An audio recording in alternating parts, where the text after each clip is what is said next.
is posted.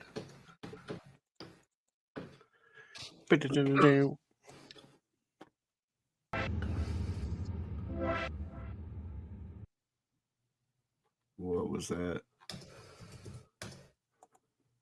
All right. 3, 2, 1. What's going on, everybody? It is Thursday, February 22nd, and you have found the Pinwheels and Ivy podcast. I am your host, Matt Zwoski, a.k.a. Father Zoe, a.k.a. Southside Zoe.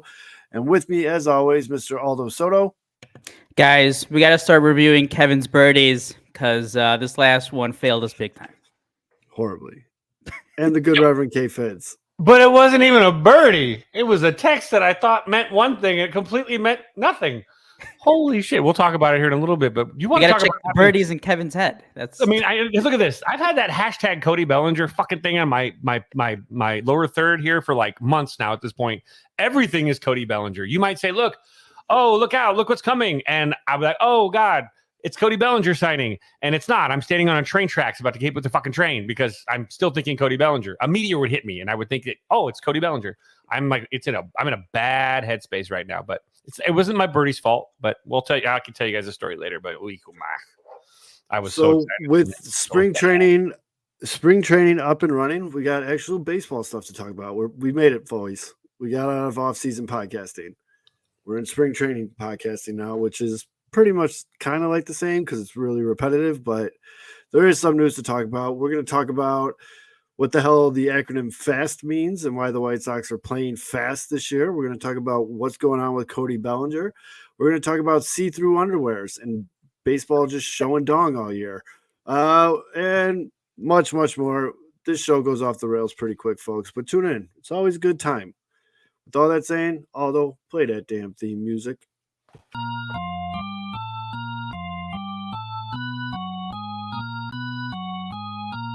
Rebuild of the favorites. We here for the latest. South side or the north side. Not tuned to the greatest. Home team for the home teams. Both sides got our own rings. On the mound or the long ball. But we don't put the wrong strings. Yeah. It's that time of the year now. Wrigley or guarantees for the whole league that we hear now. New show with a new mood. Discussions and interviews. Trade rumors that might be. This is Pinwheels and Knife. All right, everybody. Again, this show is brought to you by SportsMockery, SportsMockery.com. Make sure you download the app, turn on push notifications to get the latest and greatest news about the Cubs, Sox, Bears. Maybe the Bulls will do something, the Blackhawks stink. But you can get Connor Bedard highlights. So SportsMockery, SportsMockery.com. Download the app, turn on the push notifications, and also brought to you by Uncle Bud's, 9700 South Cicero in Oak Lawn. For all you old heads, it's where TCs used to be. They got it. I think it's 5 slot machines and then good food, ever-changing drink menu with local beers and stuff from all over the place. There's something going on every night.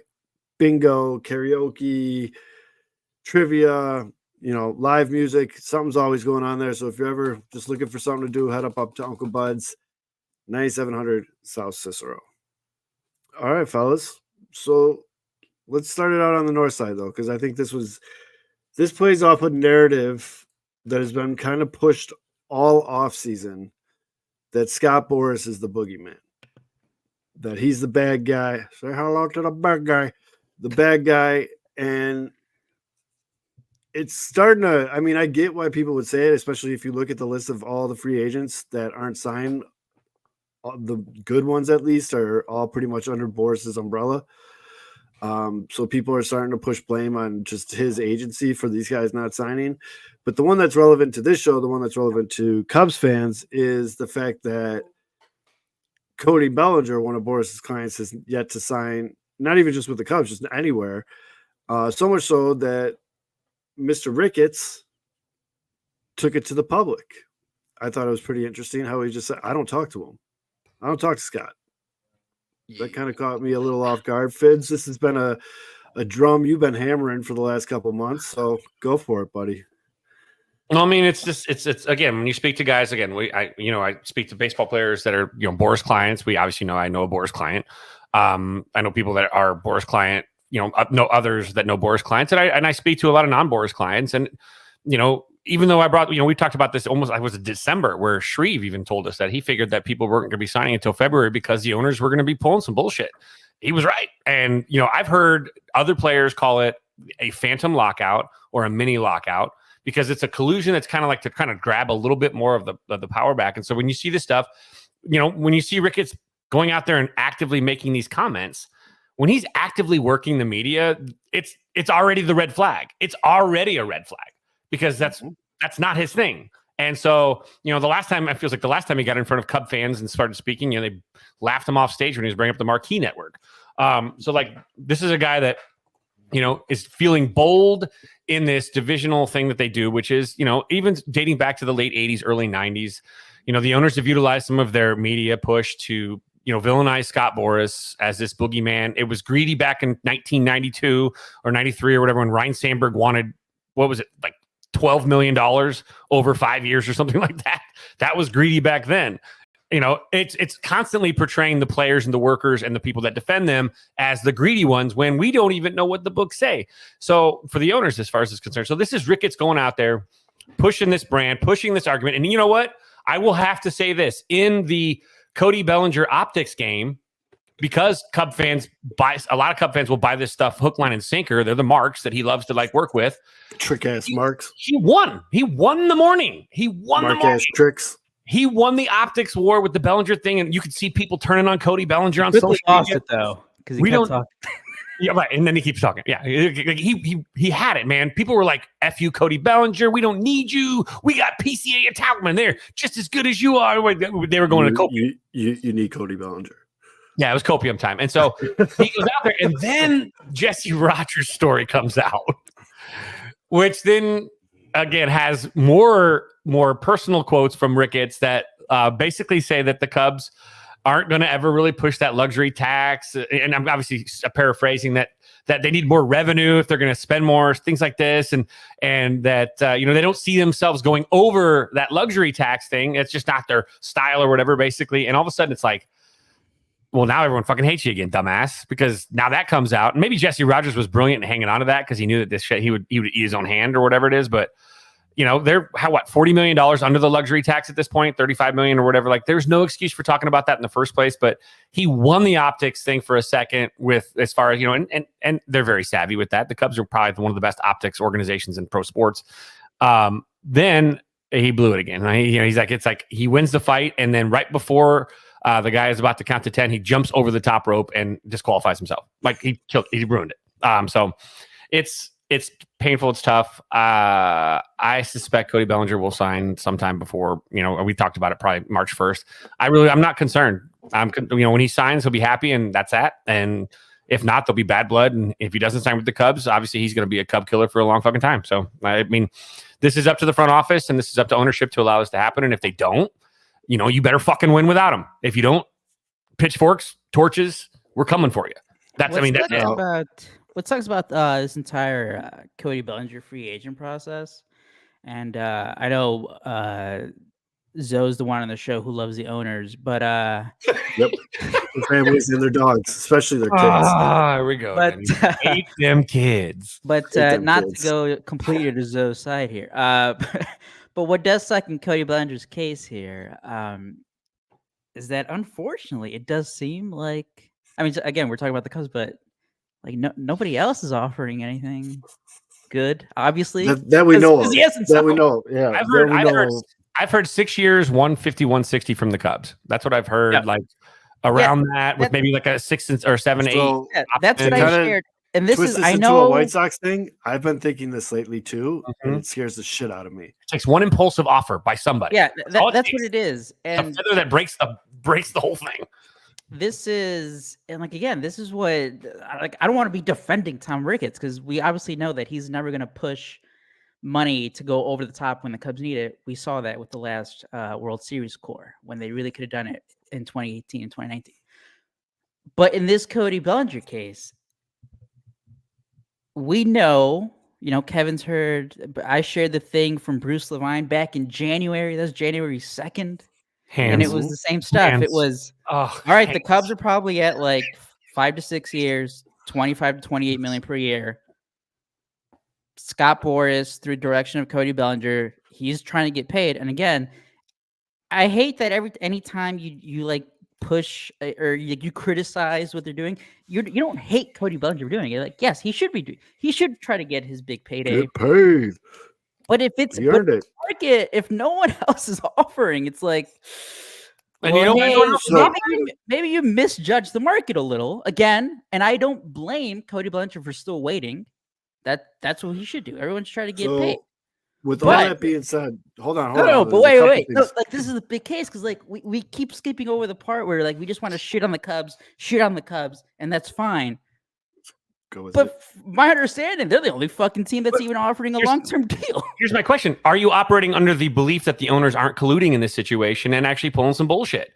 Because if they're colluding in this I case, think it's pretty perhaps obvious there's that no offer for they're Cody. pushing back on Scott Boras even more than ever before. Probably, but there's 100 plus. Like Yumper says it in the chat. There's 100 other free agents out there. A lot of those guys aren't good though, and that goes back to when we had Martinez Chase isn't on a shitty. few years ago, and you discussed it last week, and it's unfortunately become true where teams are a lot more worried on where they're spending the money, and they'd prefer to pay a guy league minimum if he's going to give you 70% of a guy that you're paying $5 million. And like that's kind of the world that we're operating. Like we already see in the NFL, right? It's like running back. Are you going to pay a 28-year-old running back like a new big deal? No, you're probably going to let him go, and then you're going to draft a guy in the 4th round, and he's probably going to give you like 80% of that production. And like teams are kind of that's what's happening in baseball now. Wait, didn't Taylor end up getting paid though? 28-year-old Jonathan Taylor? He was young. And he just get a big payday. Talking about like the bigger. No, I'm just saying, like the running back thing. He sat out, he waited it out, and he finally eventually got paid. That's my concern is that Cody doesn't give a shit. My question about all of this, and first and foremost, we need to address this comment. Sean, I tell her that every fucking day. But other than that, there's now a part of baseball Twitter. I won't say all. I hate it when people put people into small little barrels, but there is some people in baseball Twitter that I saw start questioning about what effect it's going to have on some of these bigger name free agents for joining the squad late, if they even join a team in spring training or if they come in the first couple weeks of the season. Now, we saw with Lance Lynn when he was hurt and he missed spring training. By the time he got back, he had to take a month in June to use that as his spring training to ramp up. And I understand pitchers are different than position players.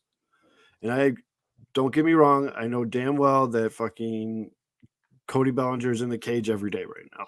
He's out there shagging fly balls. I know all these free agents are. In live stuff. Do you think it's going to affect not just Cody, but like some of the other bigger name free agents that are out there? Do you think it's going to, obviously it affects pitchers more than position players again, but do you think we're going to see some ripple effect from this? I don't, because these guys, you have to understand how these guys work in the offseason. These guys are already doing this stuff. Going to spring training and doing it with your teammates is really nice, but these guys they're taking PFP. They're out there throwing their simulated pens. They're not doing anything different.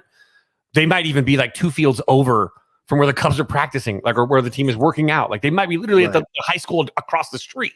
So they're working, they're getting the work in. So, I mean, again, I'll say this, you know what? Hey, the last time a Cubs center fielder held out until the end of February and was signed deep into spring training was a guy by the name of Dexter Fowler, karaoke god, who, well, 2016 turned out pretty well. So I actually think it's a great omen that he hasn't signed yet. Let's read those tea leaves. For that though, Kevin, we need a Buster only report like tomorrow, being that Cody Bellinger signed, like let's say the Twins or something, and just hope that that's just completely wrong, because that's what happened. I mean, Morosi's always good for 1 or 2. I was gonna say, so to that question, I think like in the case of Cody Bellinger, I mean, he'd be coming back if hopefully, I guess we're all hoping that it's still going to happen, that he does come back to the Cubs. He spent last year, even though it's only 1 year, like he knows how it works, right? Most of the team is still the same. The guys love him. No one's going to be like resentful towards him. Like, yeah, you're trying to get paid. You do your thing. But I do think maybe for the other like mid tier and maybe like the lower tier free agents, like let's just talk about like Tim Anderson and the Marlins, right? Yeah. If he's getting that offer and like he's going to a new team, he's going to be out in Florida for for their spring training. Like it's new, it's completely new. He's never been with any other organization. He's going to have to get used to like we do this this way, this way, this way, and maybe it's a little different from what was expected with the White Sox. And we know all the stories of maybe the White Sox haven't had the best process of getting guys ready or whatever. But maybe for those guys, it's a little different going to a new team this late. You don't know the new guys. We're all these guys. We think about them as like, oh, the pro athletes. They should just get on the field and they should be good. They're human beings too. Like, hey, they're going to a new place, new people. It can be a little weird at first. Don't forget the knitting circle. Don't forget the knitting circle, though. A lot of these guys know each other. Tim Anderson might have some good friends down there in Miami already. Jake Berger. Jake Berger. Here's the thing too with baseball, because these guys are weirdos. They're all fucking dogs, and you show up to it. These guys have jumped around from club team to club team their whole freaking life, getting up to this point. They're not super like untested when it comes to just hey, new guy, what's up, welcome, what are you here for? Oh, I'm that guy from San Diego that came to play for your team here in Georgia real quick, so I'm going to play with you guys for a week or whatever. They're always just accepting. It doesn't take long in a dugout for guys just to click. Like it's really not. And Cody Bellinger being a returning guy, that's different. But I think with Tim Anderson even going down there, I think that these guys kind of have an expectation. Like Tim's not going to come into the clubhouse like freaking Willie Mays Hayes and start change the music and take stuff, start putting up new posters. I think he's sure. I hope not. God. Well, that won't turn out. Well. So, did you get any answer from the dude? I didn't get any answer from the guy. Guys like Tim, though, the question mark is that are you a clubhouse guy? So that for him, it plays a little bit more because when he comes into whatever clubhouse he comes into, that there'll be a little bit hyper fixated on his behavior early on in the clubhouse because of things that they might have heard through the grapevine or through some of the reporting in public and stuff like that. And so I think that does matter. But again, I'm more concerned with Tim Anderson reps wise because he has in the past seems to have shown that he doesn't put that extra work in.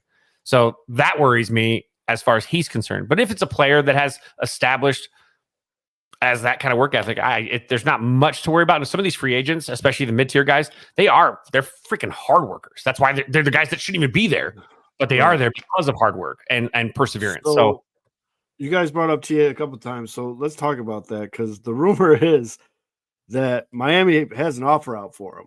And so far, it's only been Miami that has an offer out for him. And then Bob, good old fucking Bob. And I forgot whose podcast it was on, so I'm sorry I can't give credit. I think it was AJ's foul territory. Oh yeah, there you go. Said that the deal's 1 year, $2 million. $2 million, man. Now that's a punch in the dick. I'm sorry. There's no because all right. I have been the guy on this show that's come on a lot of times and said he was the worst player in baseball statistically last season, which he was. But the worst seasons prior to that, where he was pretty fucking good. Like he was an all-star in 2022. Yeah, and he won a batting title. Now, there has been off the field stuff that could have affected his play last year. It could just be a case of the yips, and he adjusts like his elbow fucking 3 inches, and all of a sudden he's hitting again like he's supposed to. Now, 1 year, $2 million though. Even I'm saying that is just a slap. Oh. That's too low, man. That's too low. If I'm him, I'm going to Japan for a year, make $10 million, and fucking come back. Did you guys happen to see the tweet from the Cubs about 26 minutes ago? No. Yes. No, I don't follow the Cubs. Now I have. Tomorrow, Tribune Tower and more. And using whose eyes? The eyes that I like to use. Even though mine turns out wasn't. Oh, God. This, I already know what this is going to be. It's going to be promotion. It's going to be promotions to win tickets. I'll give Obvious Shirts credit. They made that Photoshop real quick as the first reply. It's Cody Bellinger standing in front of Tribune Tower. Because you know how before they've had those contests where they invite fans to like Wrigley Field, and if like you hit a home run, or I think they have like different targets that you get to win different stuff. They'll probably do something like that. Yeah, it's weird, dude. Tribune Tower was my first job out of college. I slung advertising for the Tribune, and for some reason, I would go downstairs and have a smoke. And 2 separate occasions, John Danks walked by me and I was like, "Hey, "What's up, thanks." He always stops and like waved, and he took a picture one time. He's a nice guy, but that's what I think of every time I see Tribune Tower. But Man, just one quick thing on the TA thing, the $2 million offer from the $2 Marlins. million, dude. I think we talked about it last year. I said I think Merrifield got $8 million guaranteed, and like he's a little older.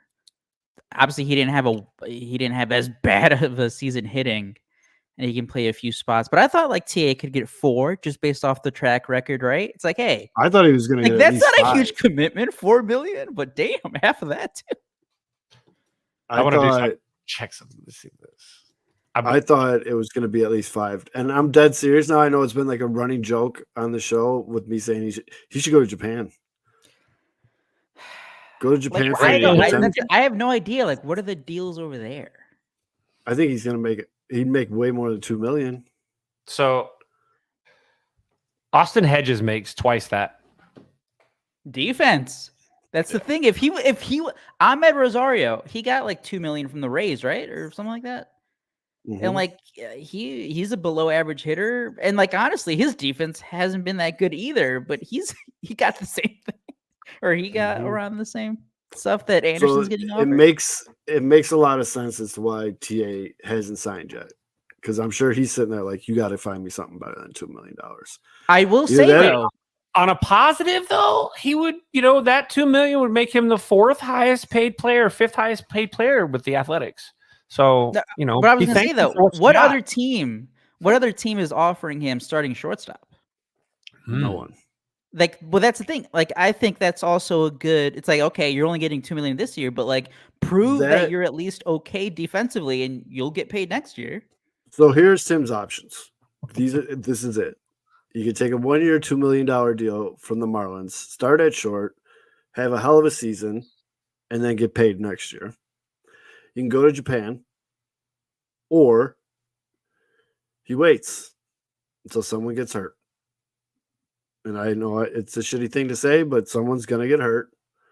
And he waits and he plays on someone's desperation and hops on. That requires patience. Or if no one's offering him starting short, maybe there's more of a market for a starting second baseman. Sox, yeah. It's tough, man. I feel like that bridge is done. I don't know why. It feels like if he's been on the market this long and they still haven't gotten to him, yeah. Either they have a lot of more confidence in Nicky Lopez than I do, which they probably do. Getz said in his press thing today that someone asked him if they're going after any of these big free agents that are still out there, and he goes, "We're focusing on the guys we have in camp." Well, that's the other thing. What's his big like driving point this offseason and the common theme in his signings? It's like defense, and Tim Anderson just has not been good defense. God damn it! I hate it when that happens. When I'm sitting on a website and then all of a sudden like a random ad starts playing. It's like when the porn pop-ups come up. Oh shit! Yeah. Oh no! But yeah, I don't think the Sox are opening that door, especially with the way they've been building this team. Like you said, but man, when I heard $2 million, yeah, I was like, damn, how the mighty have fallen. Like maybe some incentives, get that. Yeah, like $2 million like if you hit 300, you get another $1 million or something. I don't know, like figure something out, man. But something going on with the knitting club too. Something's out about him that people are kind of like. Well, yeah, it's like the injury history, the off the field shit, he can't play defense, and the thing he had going for him was being a 300+ hitter, and that went away. That went away, and like that's the other part where it wasn't just last year either, because like, and I know that, and it probably does go hand in hand with the injuries, but like it stretches back to 2022, like that second half. Like it's been a while of him not, and he has no pop. Yep. And like again, maybe that's injuries, but then you have to take that into account when your team. It's like, well, if you can't hit for power anymore, dude, what are we paying you for? Was 2021 the year he started the season with like was it like a film crew following him around? What season was that? Where he had I feel like he had a film crew I don't think Well, it he was has his own. He has his own personal photographer, dude. Yeah. I thought there I was was gonna something say about him not being followed around by a 2020 because film that was crew or something. COVID season. No, but he did know he did have He stuff did? gone 2020 because Oh. he was taking some photos during riots that some Sox fans weren't particularly happy with. Well, it had to have been some of those years. Probably 2021. Yeah. Yeah. I mean, I don't know. Tim's an enigma. I hope he finds which way to come back, but man, $2 million, dude. That's Whoa! brutal. One quick thing about Bellinger, like what do you get? Again, we're only guessing here. Like we don't because we're not Cody Bellinger. We're not Scott Boras. That's what I was talking. We're That's what not I was Jed talking Hoyer. about, Sean. But like, what do you think he's still like trying to get? Like, what do you think is his number right now? I don't know. I mean, thought we knew. I thought it'd be done by now too. I thought when spring training broke, he'd be on a team, but I honestly I don't know. That Bruce Levine clip I shared, it was like he didn't say directly, but you could pretty much get the idea of what he was hearing, and it's that number, the Cubs between 150, 160, that range, and it's like, well, all right, and he was like he was paraphrasing this. He's like, well, you have to ask yourself, you're going to go into that, or are you going to be willing to go up to 8 years, $30 million per year, and that's $240 million, like Yeah. that. And like again, that's why I do believe the talk of like that's why there's not much going on because that's like an $80 million difference. It's like, Yeah. is he still at that? And there's no way Cody Bellinger is sitting like, no, guys, I'm gonna get this because like nothing's close to that. I feel like he's not going to get the long-term deal he wants, but he'll take a bridge deal. Do you If think he does you the know, Correa 3 years, $100 million? he I think might that's what just Correa got. once his feet are to the fire because 105. as we get closer to the beginning of the season, missing regular season games is not going to help his cause. No, that just can't happen. No, yeah, that's where you kind of draw the. So Because I think that does like go to the other side where your team's like, oh, you're hurting your teammates. yeah. yeah, now you're not becoming that popular guy anymore. So It also it depends on gets- your clubhouse though too, because some clubhouses they're like, get your money, bro. Like some of them are like, good, That's true. That's to true. stand up for us. You know what I mean? Because these players are somewhat. well, here, speaking of clubhouses, I'm curious as to your take on it, Fids, because I think I've seen it dramatically in both ways. Anthony Rendon Oh out in man. Anaheim. It was kind of wild. It was kind of wild because in that morning, the tweet came out with Mike Trout being like, I don't want to be traded. That's taking the easy way out. I started here. I want to finish what I started. Blah, blah, blah, blah, blah. Good for you, Mike. Rah, rah, rah. Go, boy. Go, Rudy. Go Birds. Then they interview Anthony Rendon, and he basically was just like, yeah, this is just my job, dude. Like, I got paid. But if you read the whole thing in context, he basically only said, though, like, the things that matter most to me in my life are my family and my faith. And then my job is baseball. I don't blame him for that whatsoever. I get that 1,000%. And he's like, but if baseball ever gets in the way of my family or faith, then I'll probably just cut baseball out. Okay, kind of get that too. But the part that was, I don't know, if I was an Angels fan, I'd be a little more concerned about is when he's like, does he, like, has your feeling towards the game changed? And he's like, no, it's the same as I got drafted. They pay me to play baseball. I go and play baseball. I took it as like, okay, like I don't see where it got, but it got chopped and screwed up so much on social media as to like him being like, I don't even want to play. And then I don't know, maybe I'm missing part of the interview, but from what I read, it was just like a guy that kind of has his priorities straight.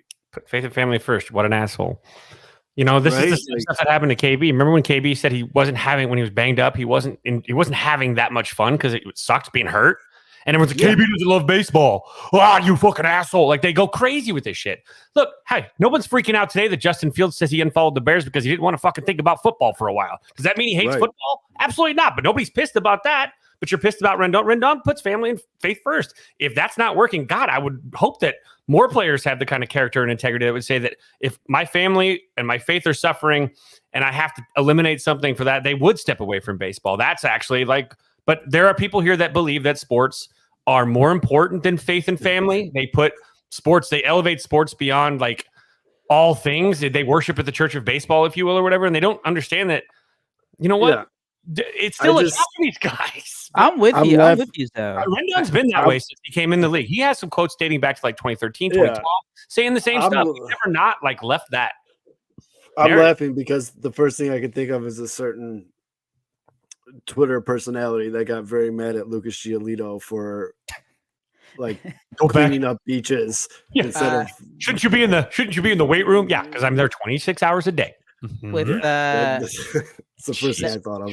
I'm with you, so like I don't know the full context of that interview or the story. I only saw those like 3, 4, 5 questions or whatever that were. And like his biggest crime, unfortunately, he signed the huge deal with the Angels, and he sucked. He's been bad, but like what's been the biggest reason? Like he's gotten injured. That's his biggest crime. He's gotten injured. Injuries happen, guys. It sucks. I know. Injuries happen to players, and that's really his biggest crime. Because do you know who else has pretty much said like, oh man, yeah, like I'm just doing this for a job. I can't wait to go on vacation. Right. Nikola Jokic, people love Nikola Jokic. Because he's the MVP. One's the MVP and one's not. Right. If Anthony Rendon is like hitting 300, has 30 home runs, and he says the same thing, it's like, Anthony, just love that guy. Like he's just like us, we're just trying to get out of work.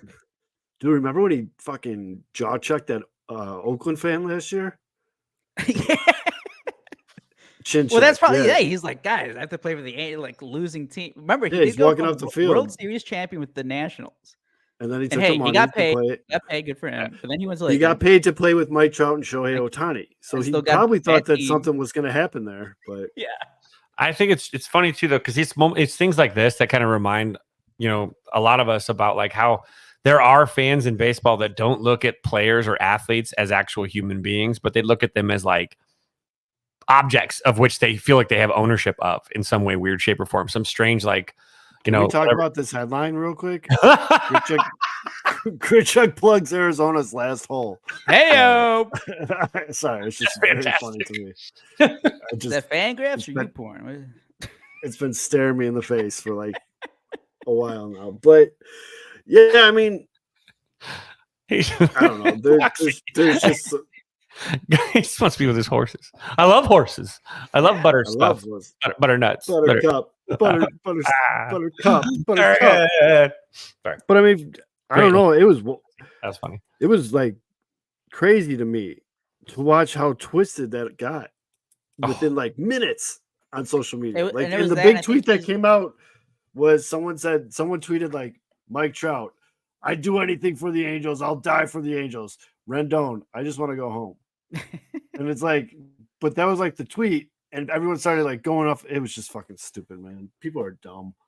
And I think there was like the big story a month ago. I think when he also he was the one player who was like, yeah, like we should play less games, get a shorter. That was it too. Yeah, that added to it. Yeah. So that kind of adds up to it too. And like, but that's the thing. Yep. Come on, guys. That's the real American dream. Make the most money by doing the least amount of work. Work less. Work smarter, not harder. Hello. Right. The funny thing is too is and it's weird too because when you get these baseball players, right? Some of these guys come up, right, and they're young and they're athletes and they're let's be honest, they're entitled. They they're going out there and they're in their early 20s and they've got some money and a little bit of money at least, and they've got this life of being an athlete and they're living that life. Okay. But then they hit a point, usually in the later half of their 20s, obviously when they finally either accidentally slip one past the goalie or they actually do find a woman that they fall in love with and they marry and they have they have all of a sudden start building a family. There is a weird transition where you could have a total dog. Now, some of them don't change, Clevenger, but some of them really do mature when they get to that point. It's like a weird transition to see. Like I see it with Chris, Chasen and Chris. Chasen's a year older than Chris.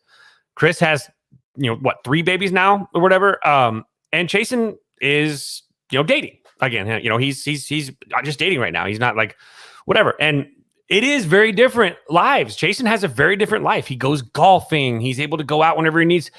And then when you have a family, you don't get to do all that stuff. So you're not bonding with your teammates out. And so you kind of lose that attachment. And baseball becomes a little bit more, when you love your family, it sucks to leave your family at all, doesn't it? Like you hate leaving little Zoe in the morning. Like if you could stay with little Zoe all day, wouldn't you? And, unless, not when he's pooping or singing Master P, but the other times. And so, or if he gets that, especially when he's pooping and singing Master P. Make him say, the most. And crazy. He actually did that like 5 minutes before we got on the show. I was like, grumpy.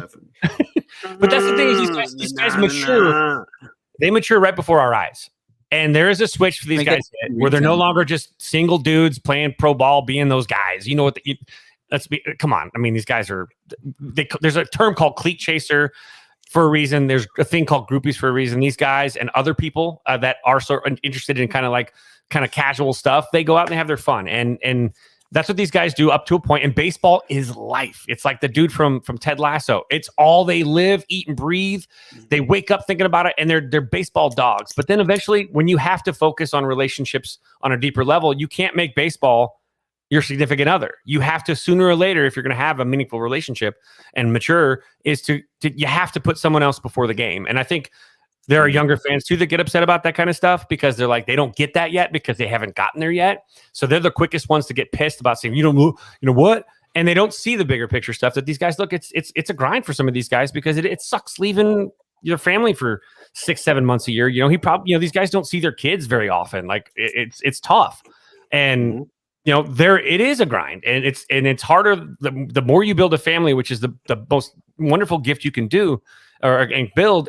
It's sooner or later that you but that's why Rendon's comments, it's so weird how it created such division and such like anger, because it's like that's kind of the right mindset for anybody. You live to work, or you don't live to work, you work to live, right? Is that what it is? I do think it goes back to like when fans are like, I care, like players should care more about the winning than like the fan, or like the expectation that we want to build up in our mind is like they should care as much as I do, right? Right. I think that's where that anger comes from.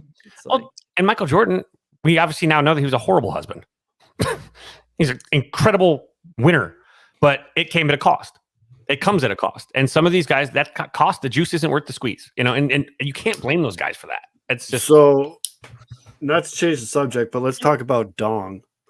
Yeah. We're talking dong now. Talking some dong, but dong. We talked about the jerseys on Friday and how absolute dog shit they are. So on Tuesday and Wednesday have been photo days, like the official photo days where they do the like sweet promo videos for the year, like when the guys come out and cross their arms, like where they do like but the pants are see-through, folks. I mean, there's no way about it. Like they're see-through pants, and do you have that Ohtani one? Yeah, I can find it real quick. If you're a fan of baseball dong, the cleat chasers are going crazy right now. Let me find it. These guys are gonna have to wear like 4 pairs of underwear. Like. This is ridiculous, dude. Here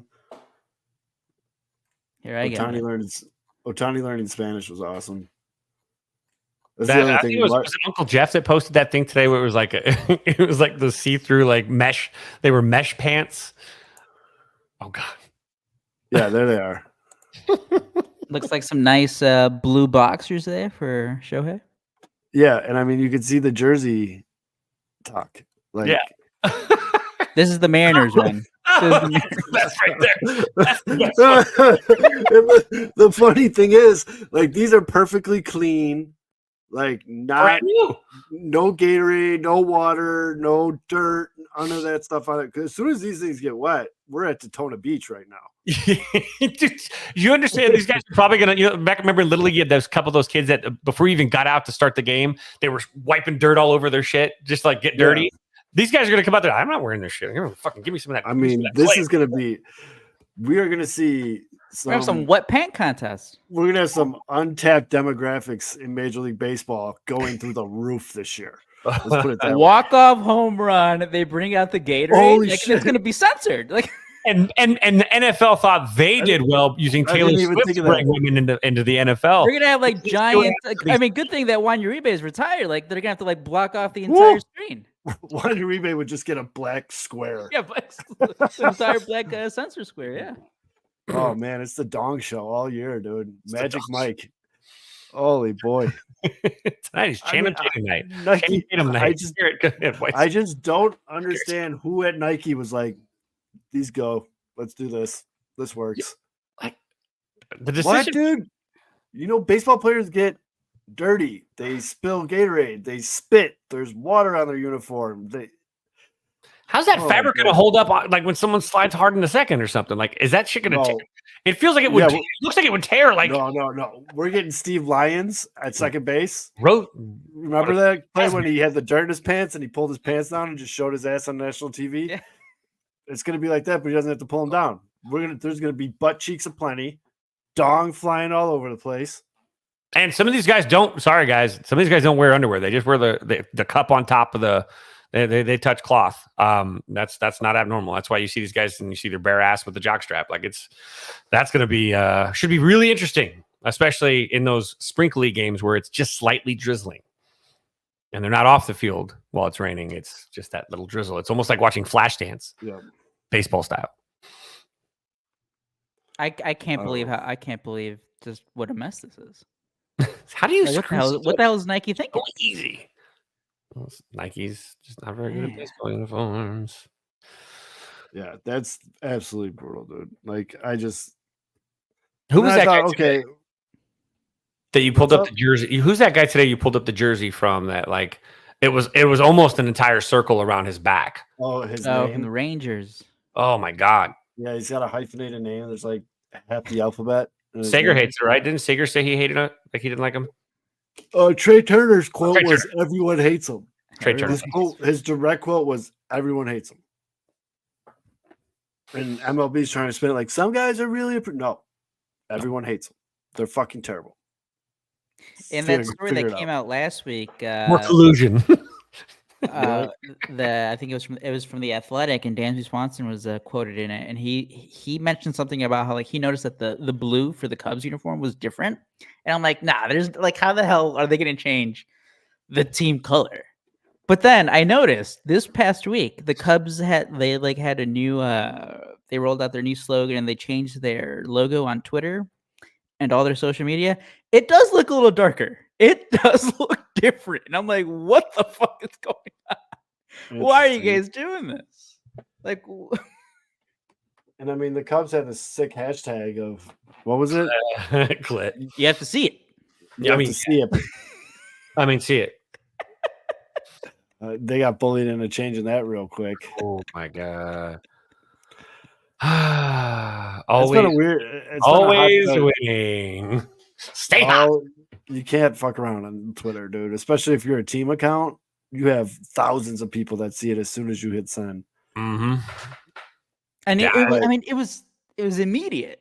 Like everyone. Yeah, You see it immediately. Yeah. How do you not see I it? saw Cody at CHGO tweeted out the "I'm a Quick Commander" video right away. Yeah. Like shit, Hilarious. people were on it, dude. It was awesome. Yeah, I know Charlotte Knights have the CLT hats, No. but yeah, that's a popular one amongst frat bros. Here's the funny part. There's a large contingent of the Cubs fan base that just wasn't able to find it when they How heard many dudes, though, when we were in high school and college, wore the South Carolina hat that just said Cox? Cox. Oh, South Carolina. Oh, yeah, absolutely. That was always you're Yeah, gonna I just looked back. Our- They our changed hats. it. They changed it 34 minutes after they first tweeted it out. I'm surprised it was that long. I'm in surprised. Twitter years. it took That's like that an long. eternity. But although, did you see something about the Cubs possibly having a patch on their uniform this year? Oh, yes. Apparently really they good. changed a little. Maybe they made a little room on the sleeve It's really a little good. room on the sleeve for a sponsor. for a sponsor. Actually, I have it here. I think. Let's see. Let's see. This is exclusive Pinwheels and Ivy. Actually, where is it? Here we go. For you. Oh man, we have to delete other stuff. All right. I do like to, as a side note, while we're thinking about those pants still, all I can think of is I can hear Joey in my head every time someone says they make fun of those pants, and he just goes, "That's how they do pants in prison." All right, here we go. Ooh, old For style people patch. who want to share it around, there's a new patch. Yep, looks Look good. at that patch. Sharp. Look at that patch. Really Looks sharp. very good. Say Mhm. Suzuki modeling it. Some say elite. Yeah. For the look podcast at- listeners, you can head over to YouTube and check it out. Yep. That's What do you guys think it's going to be? I think it's going to be a Willis Tower. Willis- That's why they're doing that. Tribune Tower. Tribute. Oh yeah, that's what it was. You think the Chicago Tribune has money for a fucking sponsorship of a baseball? You're insane. They can't even pay After their all those employees. layoffs, probably. I mean, maybe they do They got a. laid off by them. I don't know. God, I don't know. I mean, what could they be Yeah, making? money. Did somebody die of importance over the last 360 I don't know, real quick. days? Our guy Southside Bum Yeah. from the Bumcast on Monday nights now at 8:00. You old fuck. So you don't got an excuse. 8 God, o'clock. that show was long. That on starts Monday at nights. 6 o'clock my time. But super chat, we appreciate it. Thank you. The Wiener Circle would be a phenomenal Be patch. great. Yeah, that would be incredible. Our friend, our boy Tom, old style patch. That would actually look pretty sick. Like that would be a sick Cubs What if they jersey. put an eye patch on there? Never mind. All right, I'll stop. I'm trying to think of who else. Polecats is more of a Southside thing, so that's what. Maybe it's a Pete Lecoq. Maybe it's Pete Lecoq. Maybe they'll put Pete Lecoq on there. But I will say, with this mention of Polecats, we have now gone like 8 weeks straight with talking about Polecats on the show. We definitely need that sponsorship That's a quickly. streak.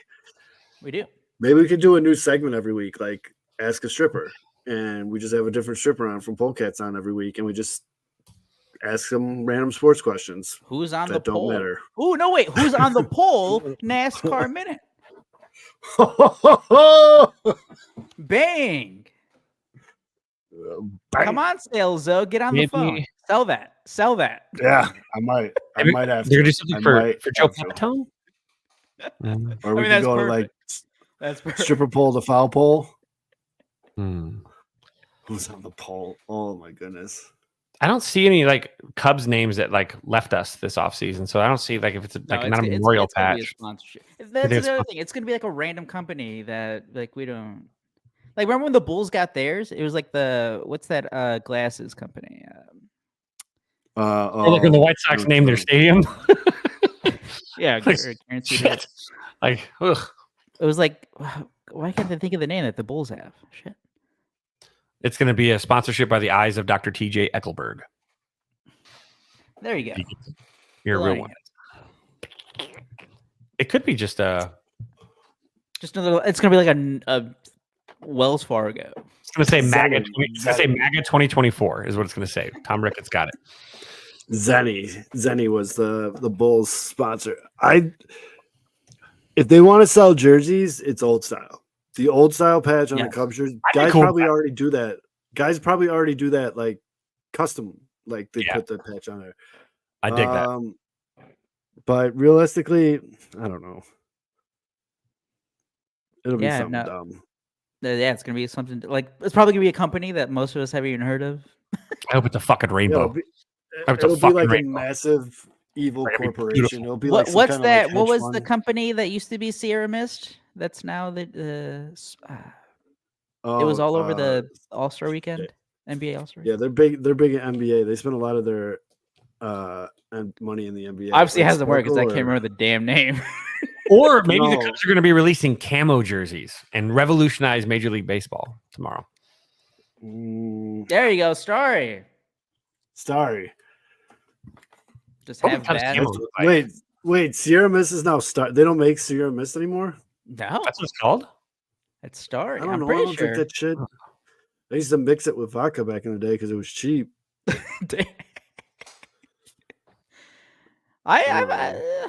No, I think I remember having Sierra Mist a couple No. times. So like, no, it would be Sort of Sprite. it'd be really cool if they did the old style patch, but That'd be cool. they won't do the cool thing. Would be a Modelo. good one for the White Unless Sox. it's cool cigarettes. New sponsor. You know, I have that old scorecbook I have. Like, there's so many cigarette ads in that freaking Cubs. That Cubs Would be a good. program from I'm trying to think of the a Babe Ruth good game. Cigarette Budweiser. Southside. White Sox are more like a Bush team. Bush. You can't I see don't my new know. Bush. You can't see my new Bush neon, but it's right here. Got some bougie fans now. Might Speaking need of bougie some White Sox, more some craft brew. Yeah, let's get why to don't we your go- let's get to your why owner. don't we go ahead and Zoe. get into that? So Jerry went down to Springfield. Jerry went down. I know how to say a big brown beaver to all for our friends. Jerry went down to Springfield and is asking for $1 billion, and people aren't happy about it, and I understand why. I get it. And then I was like, okay, well, at least we're done with the whole White Sox are going to leave bullshit. Sorry, couldn't help it. But Oh. nope, that didn't happen because the Crane Chicago Business headline is Jerry Reinsdorf says the White Sox desperately need a new stadium to keep them in Chicago. So now he's using the team basically as a hostage to lure the city and the taxpayers, which again, I no longer live in the city limits, so I don't think I have to pay taxes on it. You live in But Illinois. I know Don't $1 worry, billion. Jerry's gonna get your money eventually. So. $1 billion. Yeah, a lot of teams do, but I just think he did this really fucking stupid because you know how much easier it would be for him to ask for that $1 billion if they weren't the worst team in the league. Yeah. Just throwing That's that right. out there. That's Crazy right. idea. It's kind of like the Rendon versus Djokovic thing. Well, no, Jokic because thing. wasn't the headline that just came out like a few hours ago? Wasn't it like we need a new stadium to compete? It was to stay in Chicago. Hold on. The Crane Chicago business headline was to stay in Chicago. I mean, yeah, know like you that said, for a though, fact. if you have a good team, you're still gonna get people who are mad. But it's like, all right, Yeah, You it's stay. it's literally the Rendon Jokic comparison we made earlier. Rendon sucks, so people are mad. Jokic is good, so people are like, "Oh, that guy." If the White Sox are coming off like a World Series season, Yeah, or this a was series where they 06. went deep in the playoffs, everyone would be like, "Fuck yeah, give them a new stadium!" Like, let's go. Now, your team sucks. The economy sucks. People are fucking struggling to get by. And this oh no, hey, right billionaire- here. Well, the first part is Reinsdorf says Sox need a new stadium to compete. That's just dumb. Come on, dude. But look at Crane Chicago business. Hold on. No, that's what it is. The second part of that is and stay in Chicago. Okay, and to stay. Okay, so we. each But got the half first of part of it's like, guys, the only way that we can, and in the story it talks about revenue. It's like, hey guys, we need more revenue. It's like the Tom Ricketts thing. We need more revenue to spend. It's like, dude, you don't. Who the fuck are you fooling? That's like a movie theater just showing Madame Web on repeat, bitching about how they have no people in the movie theater. Oh my god! Well, there shouldn't be because that movie's so fucking bad. Exactly. Oh god! And yeah, Roxy's right. The Braves have had 3 stadiums since the 60s. So Jerry said, why not? But here's the difference, though. The Braves put a good product on the field that people want to pay to see. Yeah. It's the fucking stones on this guy. And you know what? He's going to do it. He's going to get it. If there's anyone that's in what the city who knows how to fucking grease palms and get things done and all this shit, it's Jerry knows how Yeah. to do this shit. This Like, is his final fuck. If he doesn't, dare I say, Las Vegas White Sox? You know? Oh No. man, White Sox fans are gonna turn on Kevin so fast. I was So kidding. fast. But Kevin's gonna have two Nashville- cities on his ass. Oakland. and Nashville- Chicago. Nashville's to lose. this is Jerry's final fuck you to Chicago fans. Kevin's gonna tell he's you go- how Jerry's- it's your fault that Jerry you is didn't gonna support the get this- team, so. Jerry is gonna get this all approved and then kick the bucket. Why do you support Jerry so much, Zoe? By saying he's gonna die. I'm kidding. But that's what's Oh. gonna happen. Do you That's think what's going to all this happen. also? Well, obviously they have to do it because obviously it takes a while to build stadiums, and they have to get All the these plans teams and that people are bringing up in the comments are good teams. and it takes time to do that stuff. But Like like, the Rangers are. that stadium came out rough. Do you think they're also like pushing this hard because like there's a whole Bears thing on the side too? Like they're trying to use the Yeah, Bears as leverage because like there's no way they're doing 2 stadium projects at the same time. right. And the Oh, what was what that? just happened? Oh, whoa. We all float down here, Georgie. Oh God, am I an it? Run, Aldo, run! Fucking it! Is it Pennywise. 'cause I did a peace sign? What was that? Somebody do that again. Is that how we do? What do we do? How I did guess that it's work? just me. All right. Remember, it's like when we did the live casts or whatever, and like people could like put fire or ice on your comments or whatever. I don't Goes know. on playback. My biggest thing was, dude, just read the fucking room, dude. I mean, Yep. Your team sucks. You're putting together your fan base has probably never hated you more, besides the white flag trade. Like, pick your. I'm telling you, dude. He thinks he's gonna kick it, and so this is his big F you to White Sox. And they'll build it. It'll be beautiful, and we'll all love it when it's here. But that tax, like I said, man, this isn't like the old days, dude. People are struggling to get by, dude. It's tough out there right now, and Would you want? Jesus. Would you want the government to call his bluff? Like, nah, fuck you, dude. And like, what if? I think what's he gonna do? it'd be interesting to see his play if they're like, we'll revisit this in 2 years. I'd be interested to see how he plays that hand. I really would. But and now MLB's coming out and they're saying, you know what? We're gonna have 2 expansion teams. And they said the leaders in the clubhouse for that were, of course, Nashville. Probably, well, Vegas is getting one if they don't get the A's. Right. And then what was the other city? Salt Lake. Salt Lake. That would be Portland. Portland thinks it's in, but Portland's no professional baseball player wants to go play in Salt Lake City. Could you imagine the baseball games with the 2.4% beer? Fuck out of here. Butter beers. Nothing like a good old pitcher stool with some butter beers. Now, what other cities could maybe Portland? get one?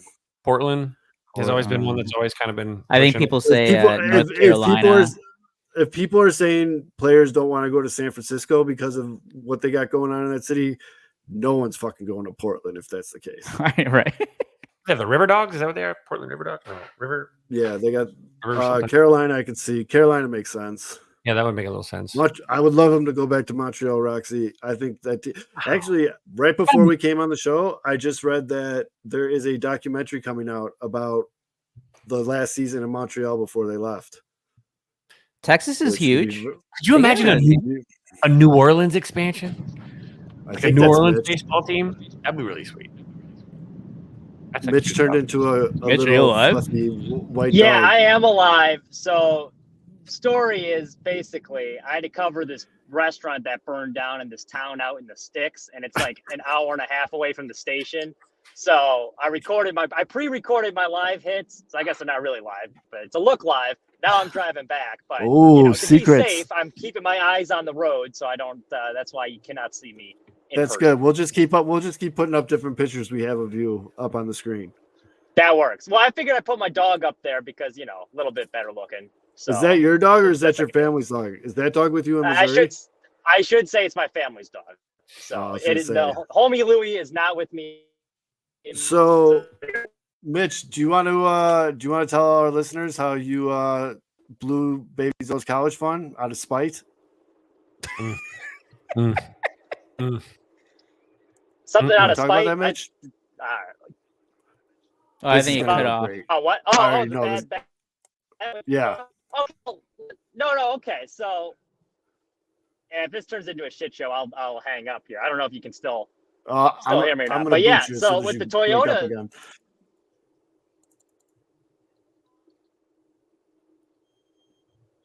And that's talking NASCAR. All right. And that's talking NASCAR. Thanks a lot, Mitch. We appreciate you coming on. Kick rocks, Mitch. Well, okay. So with or I think what was it? It was 5 that finished inside the tops. Not 5 inside the top 7, but there was some in the hunt there. And if they didn't throw the caution flag way too early, Bubba Wallace and Christopher Bell were going to have a run. They were going to be in really good position. I was listening to one of their spotter podcasts earlier. If that thing would have stayed green and they didn't wreck, there was 2 Toyotas that were in prime position to win that race. So, you know, I was just trying to make you guys some money. When I turned that damn race on with 36. Oh, Ew. I got dong on the brain. With 36 laps left to go, I didn't see a Toyota logo for like 10 minutes. Hey, they were just hanging around, you know, and then Hamlin made a charge. He made up like 19 spots in the span a couple laps. The one thing you have to remember, and this is why the odds were so good, is like the Toyotas have the fewest amount of cars in the field. However, they won both of the duels. They won both of the duels early on. They've been fast in super speedways, and they have some of the best super speedway racers. Denny Hamlin's one of the best there is. Bubba Wallace is really good. So I have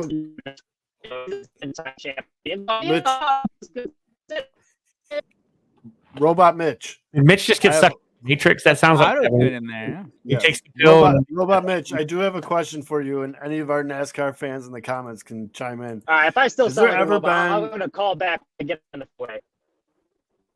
Yeah, why don't you do that? Because you're cutting in and out, and it's getting frustrating. Kick rocks, Mitch. Get the But I always wondered though, after watching that, and how towards the end the one dude like hit the other dude, and it cost like 15 dudes the ability to finish. Yeah. Like, does that guy that fucking dong. Does that guy that has who initiates the crash, does he ever like come out after the race and be like, I'm a dickhead. I just screwed it up for all those other guys. No. You know what I mean? I 'Cause, think like, all the I felt time they're like, I'm just trying to win the race. That's my job. I felt bad. I'm like, homeboy that was like way over here got like sideswiped and had nothing to do with any of this shit. But now he's not going to get paid or whatever because he's not top whatever. And that sucks.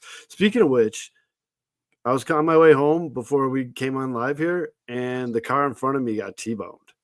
Oh. Like smashed. And I got up, I called 911 and popped out of my car as I was calling 911. I was like, it was like both cars were filled with probably nobody older than 25. I'm like, are you good? Are you good? I go, wiggle your fingers. And they all look at me like, what? I'm like, wiggle your fingers. And they're like, all right, well, you're not paralyzed from the waist up, so you're good there.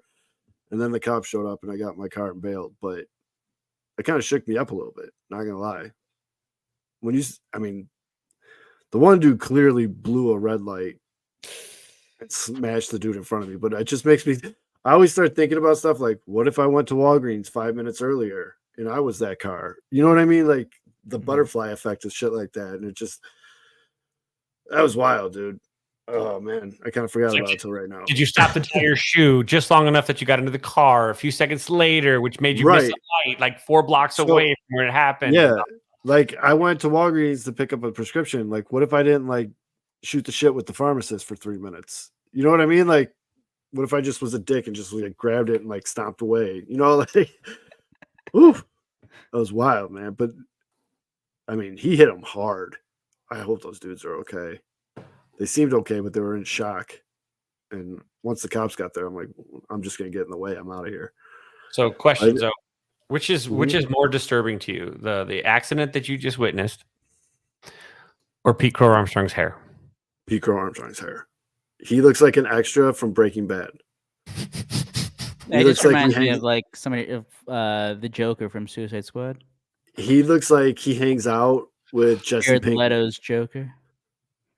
Like, he looks like a kid that throws his remote when he's playing PlayStation. 100%. He definitely should get a sponsorship from Monster and Newport 100s. Wait, pull that back up. So the blue hair is bad enough, but why do you have the Larry Johnson line? Like, you're very Caucasian, my guy. He's always at it. He's always had that line there? Is that hair right on the left? Maybe Is not, that maybe hair a not. little longer on the left? Is that why it is? Like it's like longer, so it actually like sticks up? Well, guys, no matter what the hair was going to be, it was either going to be this or that curly mullet he had. Remember when he showed up? I'm team Give me the curly mullet all day. This looks like he sells crystal meth in New Mexico. Looks like he's got a wrist tattoo. If you pull that his right arm down a little bit, looks like He there's is like- a No, it he's looks not like- selling it. He is addicted to it. That's what that. He looks like a dude that has a misspelled word tattooed on his body somewhere. no regrets right here. No across the chest. regrets. Yes. He looks like a guy that says, know what I'm saying after every sentence. Okay. Know what I'm saying? Not Know what I'm saying? That looks like a 4-war player to me.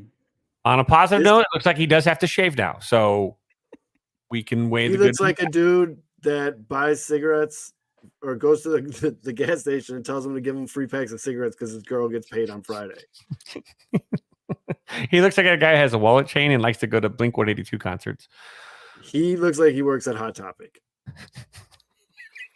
He looks like he says, yo, let me get that on the free.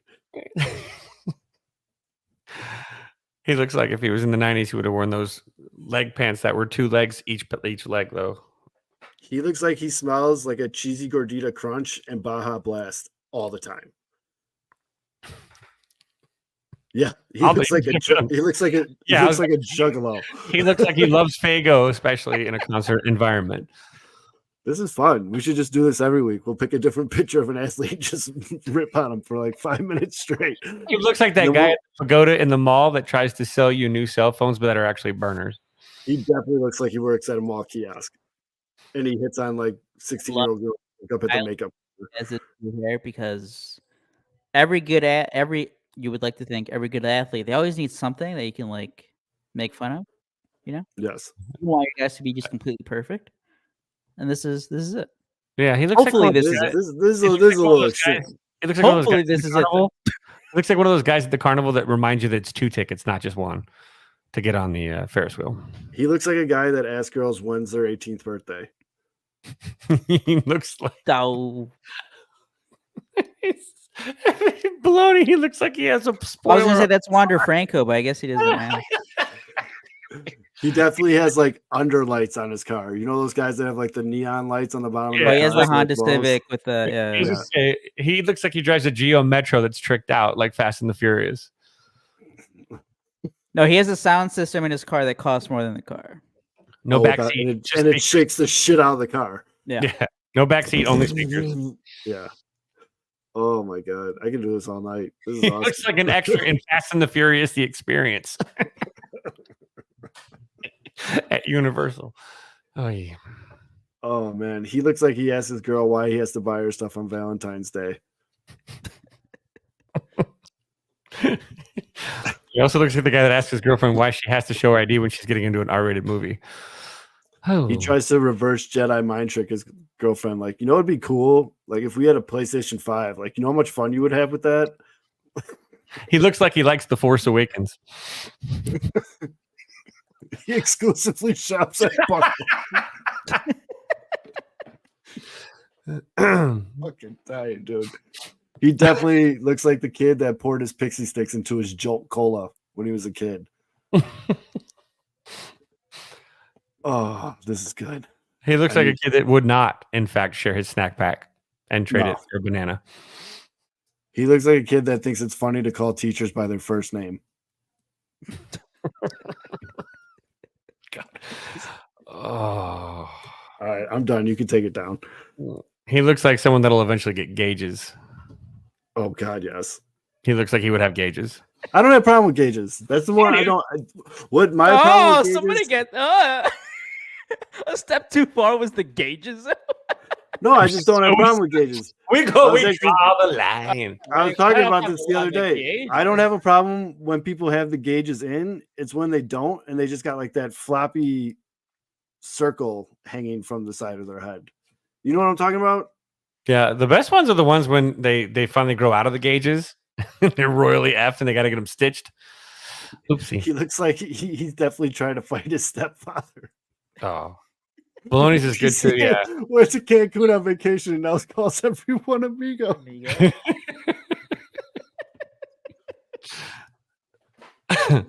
Oh, we need to do this every week. That's a new segment. Just find this dumbass looking at. Finding one of the players on one of the teams and just like, Yeah. Oh, that was good. That was probably one of our best 10-minute runs in a while. Woo! He looks like he's an anchor for a Missouri news station. Oh, bangarang Fids. Oh. Oh man. He does look like he would have been an extra though, like in what's it called with Jason Bateman. Arrested Development. Oh no, the other one, the one in the oh god, what is it called? Meet the Millers. No, and they have the meth though. They're doing the meth. They're selling the meth or whatever. Ozark. Ozark. God dang. Great show. That was awesome. That was a good roast session. I think we need to do more of those. Next week's nominee to the Pinwheels and Ivy account. Well, let's talk about fast, because the White Sox are going to play fast this year, folks. Because every year, for some reason, we need acronyms. And although what does FAST stand for? FAST stands for fearless, aggressive, selfless, and technically sound. So technically, it's fasts. Fasts. I was perfectly okay with them just like using the word how it's supposed to be used, like because Like, we're they gonna need play to run fast. more. They need to play fast. They played like shit last year, and their fielding was shit last year, and they didn't steal any bases last year. And okay, play fast. They didn't take extra bases last year, so I thought it was just like play fast. But apparently, Pedro has to have his acronyms, and now there's going to be shirts. We're going to start seeing the interviews, and guys are just going to have FAST across their chest. I don't know. I mean, I have a disease in which no matter what the roster looks like, I somehow convince myself that this team is not going to be as bad as everyone says. Okay. That's Do it every year. What's wrong with Do it that? every year. And so now my train of thought about this team is they're going to be a fundamentally sound, defensive-oriented team that wins games 3-1, 2-0, 4-2. You know what I mean? Like it's going to be low-scoring games. That's the problem. I don't know how much you could do that. And then, of course, now you're hearing Eloy saying he wants to play 150 games a season. Bruh. That's a good goal. Come on, what's wrong with that? It's a good goal, but I just don't think it's very attainable. How many games has Eloy played in one season? I'm looking that Hold up. on. Let's see. I got it Eloy right. Jimenez, career high games played. His rookie year, he played in 122 games. That was 2019. Okay. And then last year, he played Fair. in 120. He really played 120 last year. But in between, so his seasons go 122, 55, 55, 84, 120. Yeah. His goal is 150. He does look slimmed down. I will give that. He looks toy. Didn't he look slimmed down last year, though? Remember, like, He he did. got the He baby did. fat off. So last year he looked slimmed down. This year he looks like he did a different lifting program to get a little bit more cut, like defined, like tone defined. If But I'm the White Sox, I want him doing like yoga or Pilates, like stretch, Yes. stretch, buddy. bro, they showed a clip today of them doing just like basic sliding drills, which I'm all for it because this team needs to go back to basics. They did it last But year too. doing basic sliding drills. Watch that video again and watch Eloy get up after he So slides. both slides are bad. Both He slides. looks like me getting up off the ground when I'm playing with my kid. Like he like has to take a knee and like push up off of that knee to get up. Like Is yeesh. someone going to tell those guys that you don't slide like a step away from the bag? I mean, like they literally were sliding. They were getting down so late. They were sliding obviously beyond the bag. I know part of it's just working the drill to, work on making Right. sure you're keeping yourself balanced, but you got a bag in the drill. So you're not just sliding, you're sliding into something that could still injure you if you don't do it right. Like I don't get the drill. Those were some like, if that's, I mean, again, people that are filming that going, look at that, they're doing these drills. Like, first off, the people that are making fun of the drill, everybody uses those drills. They do those. That's stupid. They need to do those drills. That's a training drill that everybody does. Now, doing them poorly is the other part of it. No, they're doing That's it the problem. poorly, and that's what that's how. I mean, one dude, I think it was Eloy. It looked like he literally was trying to tag the bag with his back foot, like His butt. his foot, yeah. He like almost looked like he was trying to sit on it. And he's got no balance, but he's like, I'm like, do you know you just slid like shit? That's not what you mug for, bro. That's Right. really And shit. Let me get better. So Fangraphs projection has him at 141 games with 28 homers. I'd like to think if Eloy plays 121 games, he's hitting at least 35 to 40 bombs. Mitch, well, are that's you if alive? he goes back. All right. That's if he goes back to like his early years, because Right. he became a ground ball machine last year. Yes. Well, there's a new hitting coach in town. There's new everything, so maybe something will change. Listen, I don't know. I just want to say, man, I'm not going to shine your optimism, but what I'm fearful for is for the No, people I who get do it. get optimistic is it's just I the same fully shit we heard understand last why year. people. I fully understand that, and it is different guys. It didn't work last year, so you got to get different guys. I don't know why Pedro's still here, but you got to get different guys. They got different guys. Like, didn't So they at have a least new they're hitting trying. coach last year? Like Menenchino Yeah, and gone. It didn't work. Okay. It didn't work, so they got to try something new. They got to keep going. Until Everybody's they find saying something like that works. we're gonna prove the haters wrong. Like they said that last year. No, We're gonna no, stay I'm healthy. not doing that. No, not but I'm that saying dumb. I'm not saying doing that. Yeah. listening to the players and like their quote, and I get it, spring training, every team probably says the same shit mainly. But man, it's Oh, just, 100%. it's man. Well, and then the other one was Moncada. I want Moncada to be good so bad. So bad. And their projection, him at 143 games with 18 homers, slashing 251, 325, 409, with a 101 WRC plus and a 2.4 WAR. Damn, Not great. that's not good. I'd like to think it's more. Again, I've been saying it now on this show for over a month. I think he has a big year. Contract year, Moncada, big year. Which, Mitch, before you hop in, actually just reminded me of something. We are going to do the Pinwheels and Ivy Fantasy Baseball League again, but with a twist. This year, us four are going to manage one team. So there's going to be more open. There's going to be more open slots. More holes to fill. More holes to fill for our fans and friends and everybody that wants to get in on it. What are we doing next week? 2 weeks? Let's Probably do 2 like weeks, I don't know. That's a recipe for disaster. You got four general managers. just do it the all Wednesday same before team. opening day. Mitch, it's not bad because I'll stop giving a fuck after about a month. No, we can do it the March 27th. Okay. We will whatever that Wednesday show is before opening day. Yeah, we will tweet out the link and get all that stuff going again. But we talked about it and we thought that was a good way to go about it. Fizz, I don't know. You're not talking. Do you want your own team? I think it should be the Cubs contingent of Pinwheels and then the Sox contingent. Ooh, Divide it up Mitch, a little bit. I don't know. fuck with that. I mean, Aldo's a The only defending thing champion, so Aldo should probably get the. But you won it the year before that. That's true, because that's what me and Aldo do, Cubs fans no ball. right? That's what happens. Cubs fans know. Cubs fans had no baseball. Well, Cubs- Finn should be Cubs- illegal. He's got all that insider trading knowledge because he's got all these birdies around that can help him out. So, he knows Cubs these fans injuries know are gonna happen ball. before they happen. You got birdie Cubs turnies. fans know ball, and Cubs fans know how to abuse the waiver wire. Yeah. Aldo. Hey, well, it's called play the game. Yeah, play the game. Minor league contracts, just like the Cubs Actually, do. maybe I do. A bunch of minor league contracts. Here and go. Rotate them out. Hey, the Cubs got an extra year out of KB, manipulating that service time. So gotta play the system. We're over here manipulating service time. I just In learned fact, from my was team. hilarious. That's how we play hard.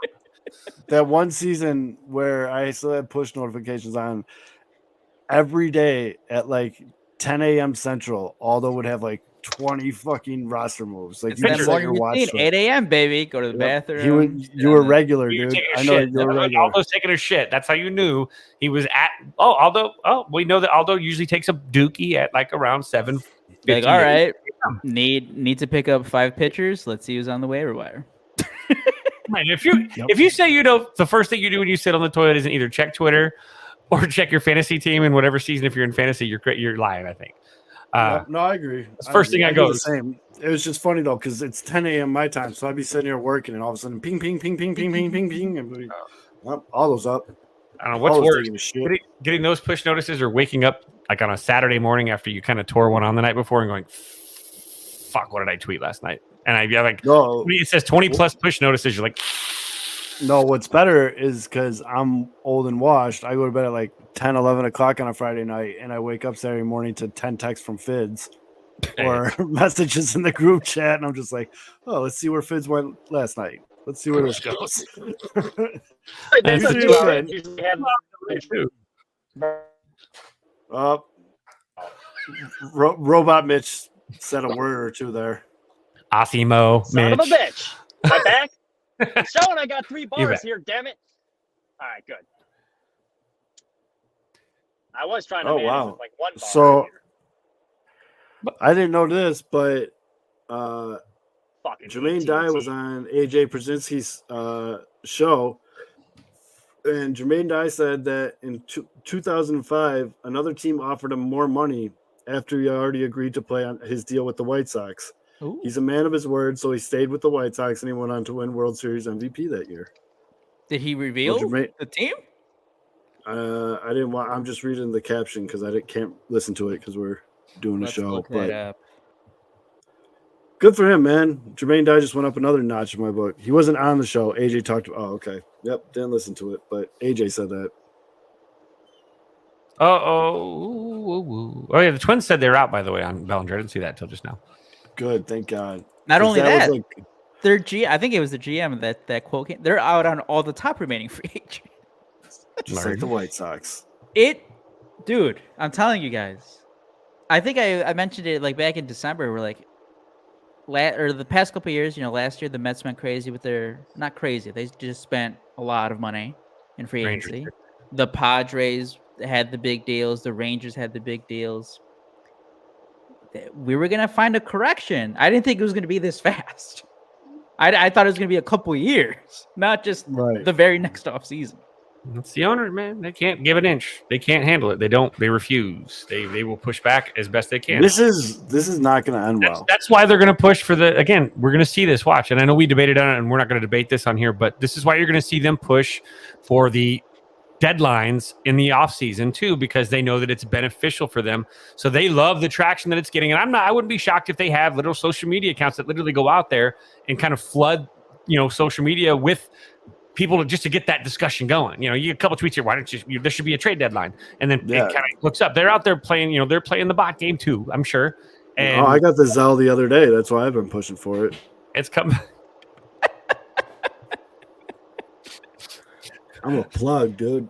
I'm an industry plug from the owners. You fucking water carrier. My opinion is for rent, bro. Mitch, by the way, my class really enjoyed your story on the garbage bins that I used in class. It did go over well. There you go. That was some hard-hitting journalism. One of the that was an we can hear you. embarrassing We can display of hear you television. clearly now. So Yeah, no, I got 4 bars now. All right, let me Explain- defend my Daytona pick really quick. So the Mhm. Toyotas were very fast in the duels. You got Jimmy Johnson, 7-time champion, driving a Toyota now. Denny Hamlin's one of the best speedway racers in the business. And actually, if you look at the top 8, 4 of the top 8 were Toyotas. Had that last lap gone green, Bubba Wallace and Christopher Bell, they were linked up. They had a run. They would have been in a perfect position to win that race. So you got screwed kind of by that late caution because Hendrick and that Lego nerd, they caused a little wreck there that kind of ruined the ending. But I mean, Mitch, you didn't hear my question. So my question is: has there ever been a NASCAR guy that caused a wreck that's like, my bad, I feel terrible because I did that? it is very rare, but yes, it does occasionally happen. That was the big thing with Ross Chastain early on, the guy who's driving the Busch Light car now, is like he would be causing all these wrecks. And at first he'd be like, man, like I got to stop doing that. Like, I'm sorry. And then he just keep doing it. Like there was a big deal. Like in St. Louis, he wrecked Denny Hamlin early in the race. It's like, oh man, like I feel really bad. And then like 2 races later, he wrecked him again. So like he didn't actually feel all that bad. But yeah, no, they do sometimes apologize. But when it's go time in Daytona with like 1 lap left, because it's so hard to be in a position to win that race, no one gives a fuck. They're just pushing as hard as they can, and they don't care if they wreck anyone. Interesting. I'd feel like a big dick. I'd be like, God damn it. I'm sorry. Well, it was so stupid. The guys that finished 1-2, like William Byron, who won, he was one of the causes of the first wreck, like the first big wreck right before the end there. But they were driving like hard for a while, and like he shoved the other guy into the Brad Keselowski, which caused the big one basically that took out half the field and essentially that knocked Denny Hamlin out too in that wreck, which was our best chance to win. I guess my question too is it like golf where like you get paid more if you finish in 4th than you did if you finish in 7th? Yep. You get paid from where you finish. Oh man, I feel like a real asshole then. And so, like a lot of these teams too, because the super speedways for a lot of these poorer teams, it's your best chance to win a race. So they're putting all their resources into the Daytona 500 because it's a massive purse. And in theory, like you could still have a slow-ish car. You're usually not fast, but if you're in the draft, you have a chance. So, there's a lot of teams that lost a lot of money. One guy, the way they put it, the guy that owns RFK, Chris Bushler, he was talking about how their team owner, they call it like the tax you have to pay on speedways. Because like you're going to get a car probably torn up. It's kind of the tax you have to pay if you own a NASCAR team. You're going to have a car that you're paying for. Also, Mitch, do you like your new sponsorship? Quick shout out to Yumper for making this picture very fast for our new segment. Who is on the pole? The NASCAR Minute with NASCAR Mitch. Sponsored by I like it. Sponsored by Polkats. I'll tell you who should have been pissed. Sponsored by the Admiral? Joey Logano had the fastest car all day. He did everything right, and then he just got caught up in a Hendrick wreck. That wasn't even his fault. He's the one that probably should have been the most pissed.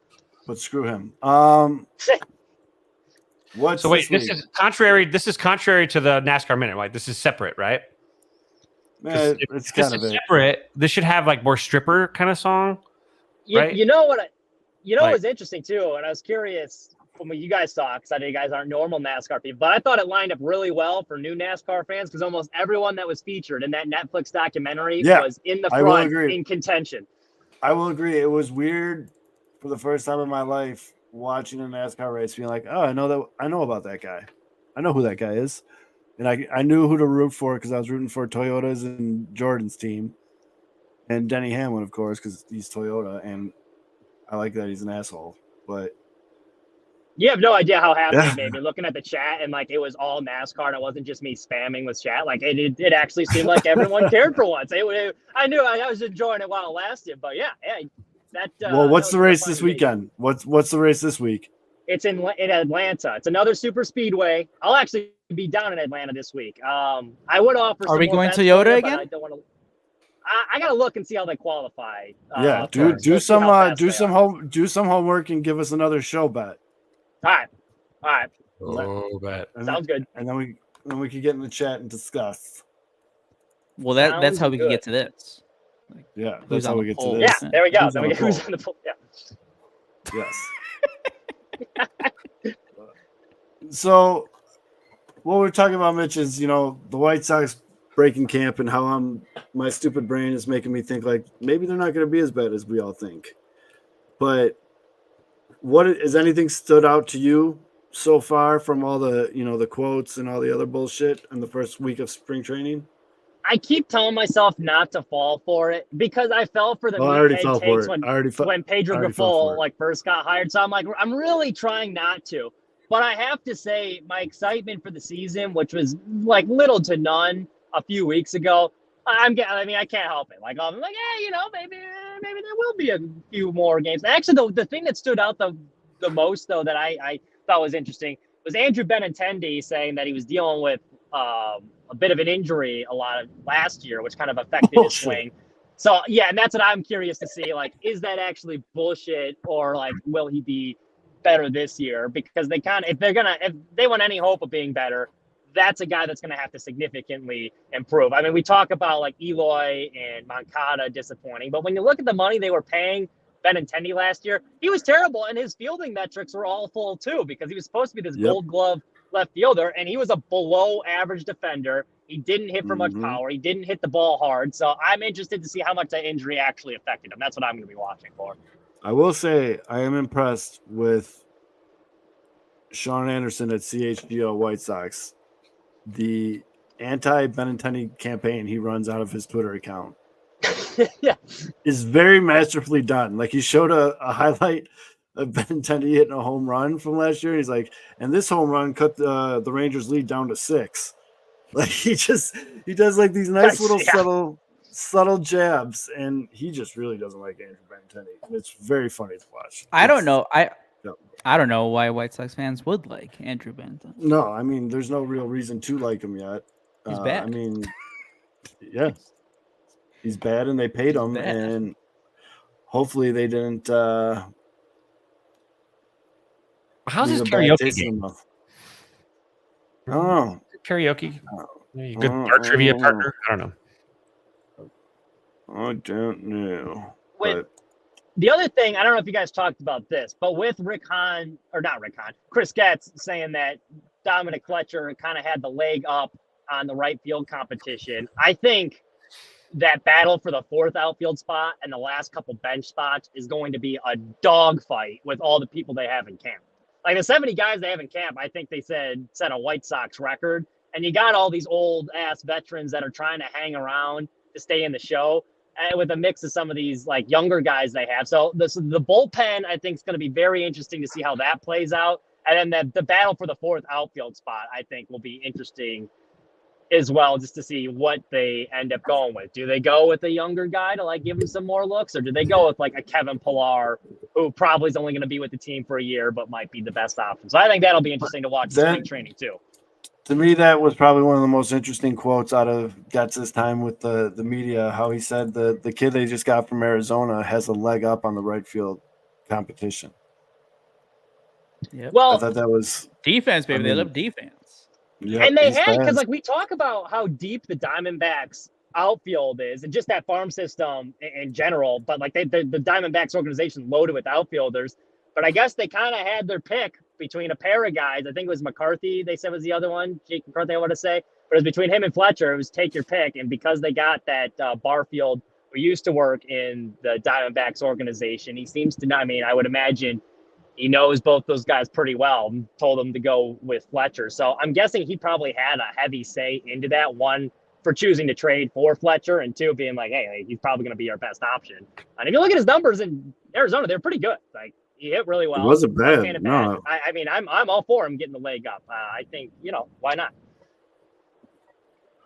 So That said, I did think it was interesting they didn't let him Deloach compete. Like, I would have thought it would be between him and that Deloach they added instead of already saying that he has leg up. But I don't think that guy's So- good. one of the best things going on right now in White Sox spring training, and I know no free ads or whatever, but Vinny Duber over at CHGO Chicago does a TikTok every day recapping the day at spring training.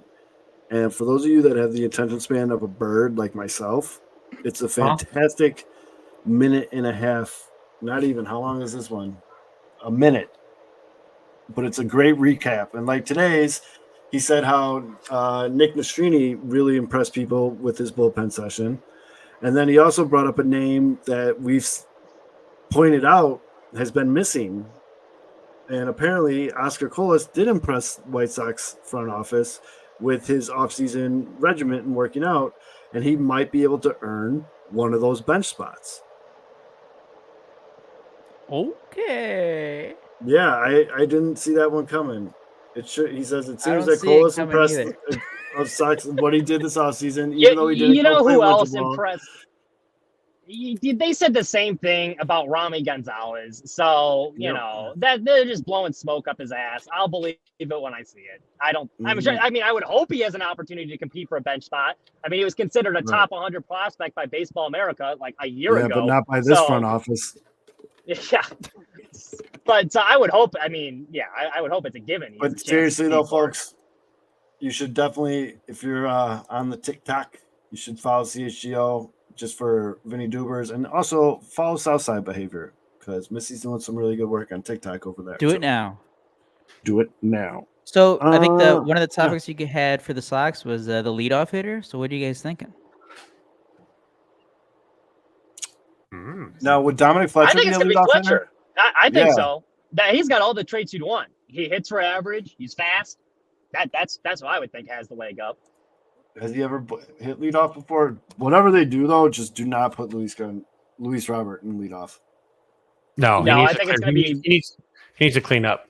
He's got to clean up. I know, think it'll but be they're Fletcher or stupid, and they try to Benintendi. do that, and it's annoying as fuck. Let's look up Dominic Fletcher here. So you don't think they're going to leave Benintendi off? You hope? So he I did hope it's okay. Fletcher, He's but the I only think it's guy who gonna can be walk. Benintendi. Yeah, does that do is that. the one thing. That is Benintendi did okay in his couple appearances No, let's go. Here, No, I'm going to read this. This is a advanced projected lineup from one website. What do you think? Benintendi, Vaughn, Robert, Moncada, Jimenez, Fletcher, DeJong, Lopez, Maldonado. How does that one play? I think that sounds pretty good. I would probably have Fletcher as the lead up. I mean, it kind of depends how they look in camp too. The Benintendi, he's done it, so it's a safe option. But I don't think that's a horrible Fletcher's lineup. OBP's was pretty rough last year, huh? He didn't walk a ton, but he did hit for average. Fletcher's only let off one major league game, and he went 1 for 2. I have the numbers for Benintendi hitting leadoff last year. Let's hear it. He was not bad, right? Yeah, he was pretty good. He had it was a total of 44 games. He had a slash line of 301, 366 on base. That's what you want. Yep. Slugging was low, 393. WRC plus of 109. I mean, that's solid. Yeah. 9.3 walk percentage. He led the Sox in on-base percentage last year and overall. Yeah. Yes. And he walked. So I do, we do give him props for that. Yeah. He also is surprisingly good, which not a bad idea for leadoff hitter because you're getting the most at bats. But in clutch situations or with guys on base, I guess how Baseball Savant defines like clutch situation. But he was actually very good. Like his splits were pretty good in so-called clutch situations. So I guess that's kind of what you want with a guy that's getting the most at bats. Well, you just want table setters. You want a guy that's on base has an opportunity to be driven in more often if he's not on base. Then so you got a guy. You also want Luis Robert could do it. You get a guy on base, even if a guy, as long as someone in front of Luis Robert doesn't ground into a double play, and that's where I'm concerned with Vaughn in the 2. I would have Robert in the 2. I do not like Vaughn. I would push Robert back up to the 2, and then that way you have a one swinger. And you don't lose an opportunity for him to hit with guys on base by someone in front of him with kind of lead feet rolling into a double play. I'm always of the thought process, like your best hitter should be getting like the most at bats. So I would want him in the 2 spot. So he's getting as many opportunities possible and you're not having that added pressure of having him lead off. I think the 2 hole is the perfect spot for him. Yep. So it sounds like you're underwater. Zoe is actually in somebody's trunk right now. I'm glad everyone heard that. I thought it was my internet again. I'm like, yeah, for the people listening on the podcast, they probably thought Zoe was just kidnapped right now. Was just trying to get out. So yeah, I'm not putting Vaughn in the 2 spot for any situation. And then the thing that I like about Andrew leading off Benintendi is he actually looks at pitches. He works counts. I know getting on base is important, but he sees pitches. He'll go deep into counts, and TA wasn't really doing that in the leadoff spot last year. There was a lot of games where he came up and first pitch he was swinging and grounded out to the second baseman because he was trying to go opposite field. Yep. We've talked about that on this show many times too, about the idea of you need a guy up there that gives you everybody an opportunity to see everything in the arsenal. A guy goes up there and has a real, that's what some of these guys, that's like those undocumented value guys where they go up there and you get to see, they put pressure on pitchers to showcase to everybody behind them in the lineup. This is what he has. This is what he's coming with. And when you have a guy that can do that in the leadoff spot, that makes guys behind him better by default. It's just guy like Tim, like you said, the Tim Anderson, the lack of patience at the plate is terrible for a leadoff guy. You need a guy to see things. It benefits you to work a count, and if he strikes out, make it a productive strikeout. It's cool. Like that's it's cool. Such an underrated aspect of what guys that might get criticized for getting out too often still bring value to the table, still productive outs. That's a good point too. And this is a White Sox team not known for their plate discipline. So if you have a guy up there showing the rest of the lineup everything they got in the arsenal early, I mean, that definitely helps. And it's all, you're also kind of setting the tone early if you're having good at-bats in that leadoff spot.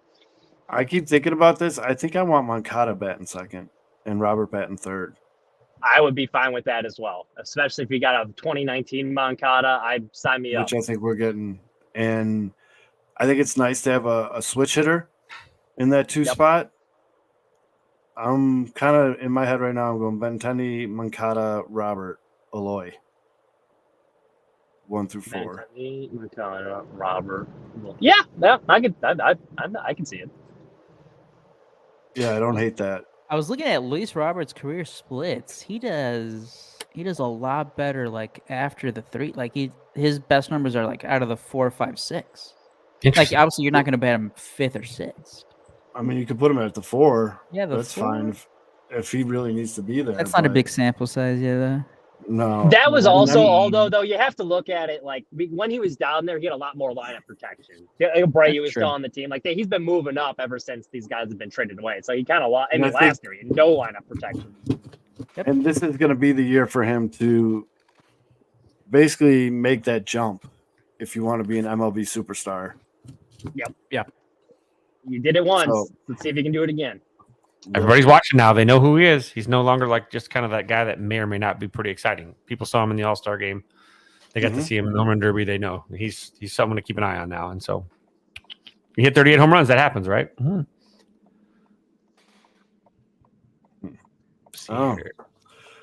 What do you think of Vaughn at 5 pushing Eli to 4? That's what I said right before you came back. I said I wanted Benintendi, Moncada, Robert, Eloy. Fair too. I'm good there. And then if you're gonna put a guy in the 2-hole, put a guy that swings and misses. I'll just put it that way. Well, that's you want to swing and miss guy in the 2-hole if you're gonna, because then I get that. You're not as likely to have a guy that grounds into a double play or or a fly out guy. You know what I mean? An error. What about Moncada Robert? 1, 2. Yeah. Oh. No, I don't like Moncada. I think they've tried a lot of pitches. I'd rather have him in the 2-hole. I follow the logic. Yeah. I think though I'd rather have him in the 2-hole. You set him up for success. You're trying to maximize the guy. I also think him in an uncomfortable spot. And I also feel like Moncada's the type of guy that if you put him in that second spot in the lineup, he's the type of guy that'll take that as like they have confidence in me. Mm-hmm. Like they think I can do something. I was gonna say also, I think we saw with Benintendi how he was put into the leadoff spot and he excelled in that. A lot of it is mental too. Like I remember the Cubs all those years trying to find a leadoff hitter after Dexter Fowler, God. And it just seemed like it was like a storyline every spring, and it would be like, man, like we're putting you here at the number 1 spot, like at the leadoff hitter, because we think you're good. Don't change your approach. But then guys get it in their head, I'm the leadoff hitter. I have to change what I do, and that messes up their approach. So you also have to consider that too. You don't want guys just changing up their entire approach to that day starting pitcher because they're the leadoff hitter. And some guys, again, don't let anyone tell you that the you look like you're at Glamour Shots, Mitch, at the mall. You got the glow. Wow, that's excellent. You got the glow, Bruce Leroy. I think it's my pasty ass. That's all. It just stands out. I need some more makeup. What I actually I don't wear any makeup. I probably should. I'm a little pasty on camera. Well, these guys, the approach. There is an approach. Like these guys. This is why you actually see guys that hit well in certain spots in the lineup. Not only is it being a creature of habit, but it's also these guys. The way that they're attacked, how they're protected behind them in the lineup, how everything plays out in front of them in the lineup. Depending, these are so many different things that actually alter a player's approach. And some guys have a mature approach, and some guys don't. So some guys aren't cut out to be in a certain spot. That's why I love the 4 or 5 spot. 4 or 5 spot.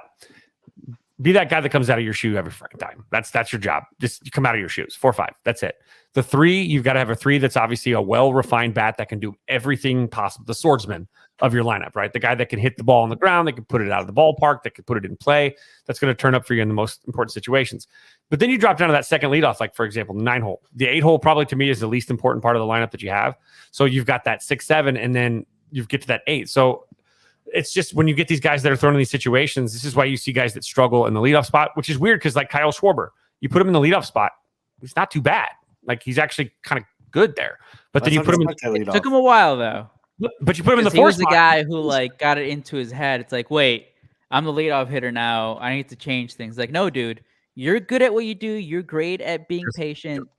Like, keep doing your thing. And then he got 2 in his head. But he has excelled now after.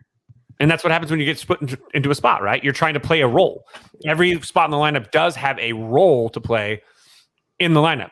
Boppers versus speed guys, contact guys versus, swing and miss guys. and you pepper that lineup. So it really does make it interesting. But that's why you see guys that really thrive in a certain spot. And once you find that spot for those guys, you don't move those guys for come hell or high water. You plug them in and you let them go. And that's kind of the boner part of like, if you say Luis Roberts great in the 4-hole, that means if he's in the place that he's best is the place that minimizes his ability to get more plate appearances because he's going to be pushed to possibly the second inning before he even gets a chance to take it back. Boner. That's the boner of that one. You want Luis Robert swinging even with 2 outs in the top or bottom of the first. You want it. You have to have it. It's pretty simple, right? You want your best hitters getting the most plate appearances. I'm a little late to the party, but did you guys talk about Pete Crow Armstrong's new hairdo yet? I would like to hear your thoughts on that because I got some opinions. Did we, Mitch? Mitch, you got to watch the show. We did a 10-minute nonstop roast on his haircut. Thank God. That he looked like such a douche in that photo. Like, I was just talking about how the Cubs have all these guys. I'm like, hey, you know what? There's a lot of likable guys on this team. And then I saw that photo pop up in my timeline. Good God, I'm rooting against this guy.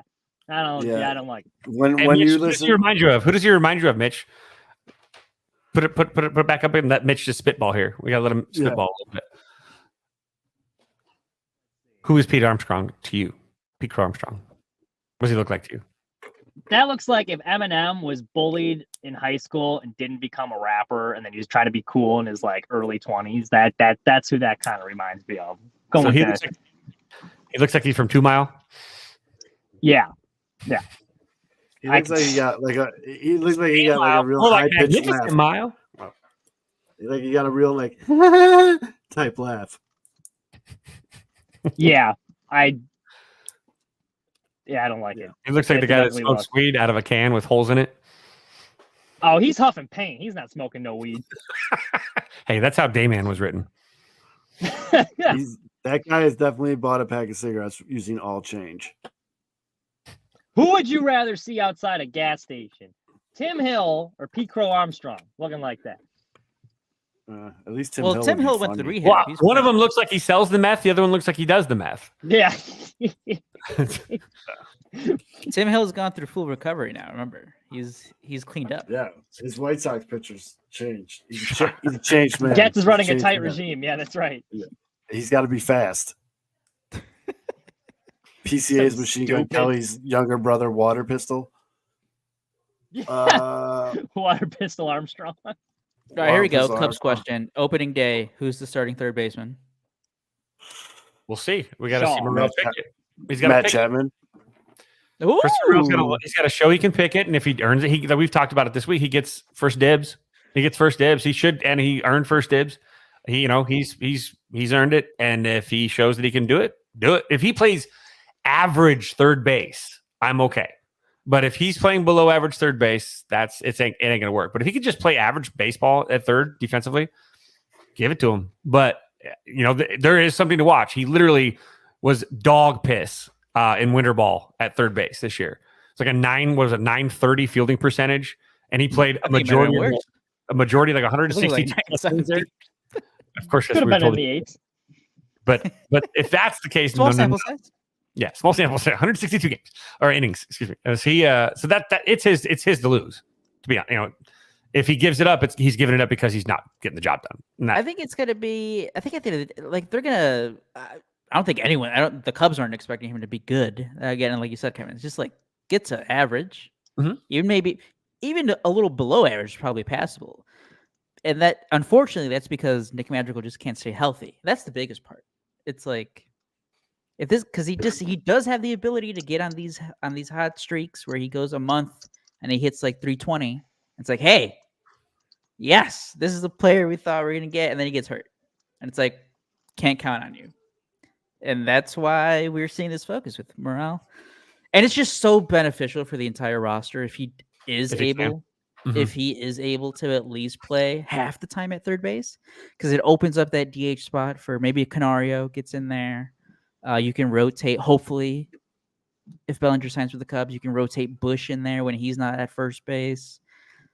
Do other stuff with other guys. It just please be activity. Please be. Remember Zell last we were talking about just don't be bad. Just don't be bad. Just don't be bad.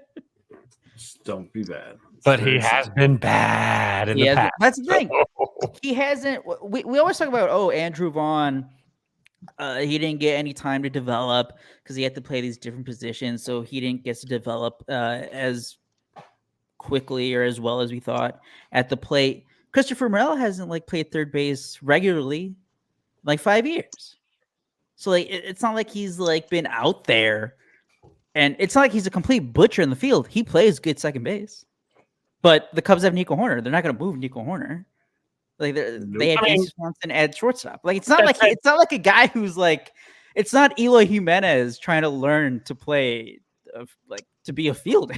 Yeah, but that said, Nick Madrigal converted positions, that never played third base before, and was an absolutely fantastic defender last year. So it proves that it can be done on a higher level as well. But the problem with Morel was they didn't know what to do with him because they've been trying to hide him for 2 seasons because his defense has been so bad that he never gets. Cubs or David Ross? I think that where the difference is a little bit too when you're comparing Vaughn with a Morel, because he's an infielder. A lot of that stuff is going to translate. Now, obviously there is variation, but if you're good at fielding the ground ball, you're good at fielding the ground ball. We're learning how to play the outfield for someone that's been only playing first base is a bit of a tougher transition, I think, from going from second to third. I mean, we saw Moncada was able to make that transition pretty seamlessly as well, and he ended up being better at third base. So I think it's a little bit easier for an infielder switching positions around the diamond than it would be going from first base to outfield.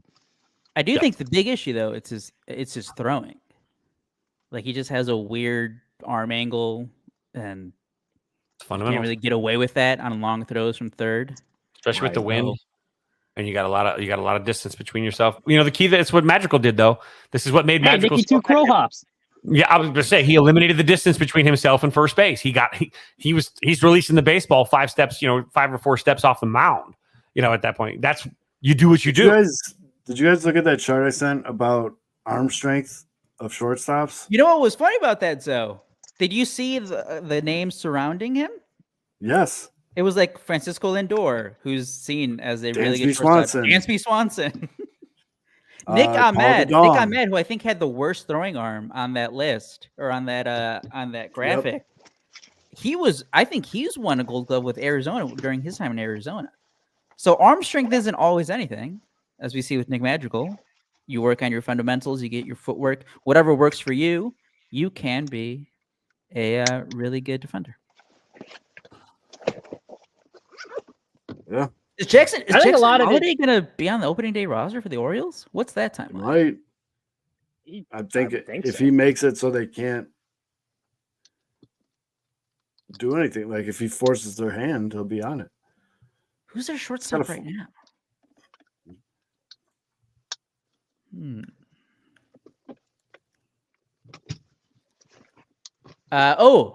Another Cubs question, roster stuff. 5th starter, Kevin. Who's going to win that job? With the Cubs? Yep. So it's Assad, Wicks, Smiley. I still think they're going to go with the 6-man rotation. I still think they're going to open with the 6. No, they already said they're not. Oh, did they confirm that they aren't? Yeah. I think that would work. With that, I'm terrified to say this, and I don't want to get jumped all over, but Assad's going to probably get screwed because he's shown to be a really good bullpen guy. At times, and whereas the other 2 guys aren't.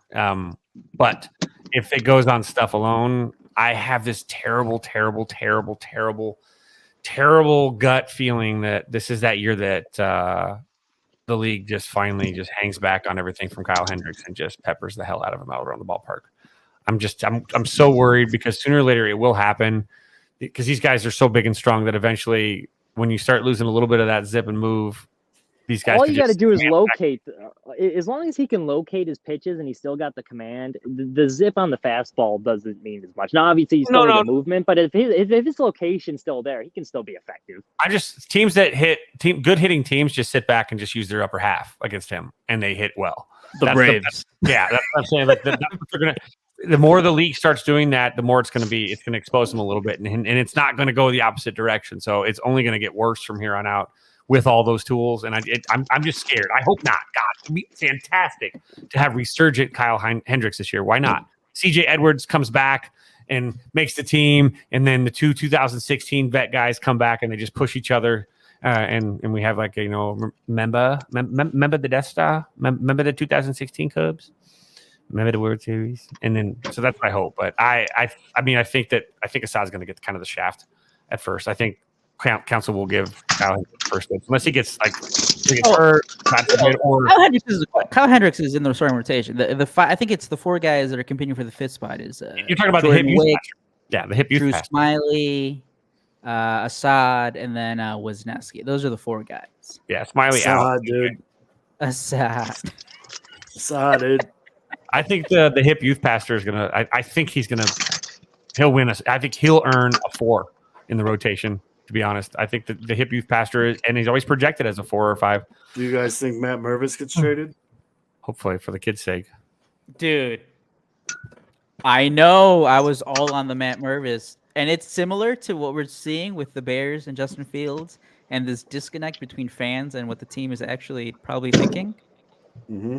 Hey, man, sometimes fans were just dead wrong, or we're way off on what we think the team thinks.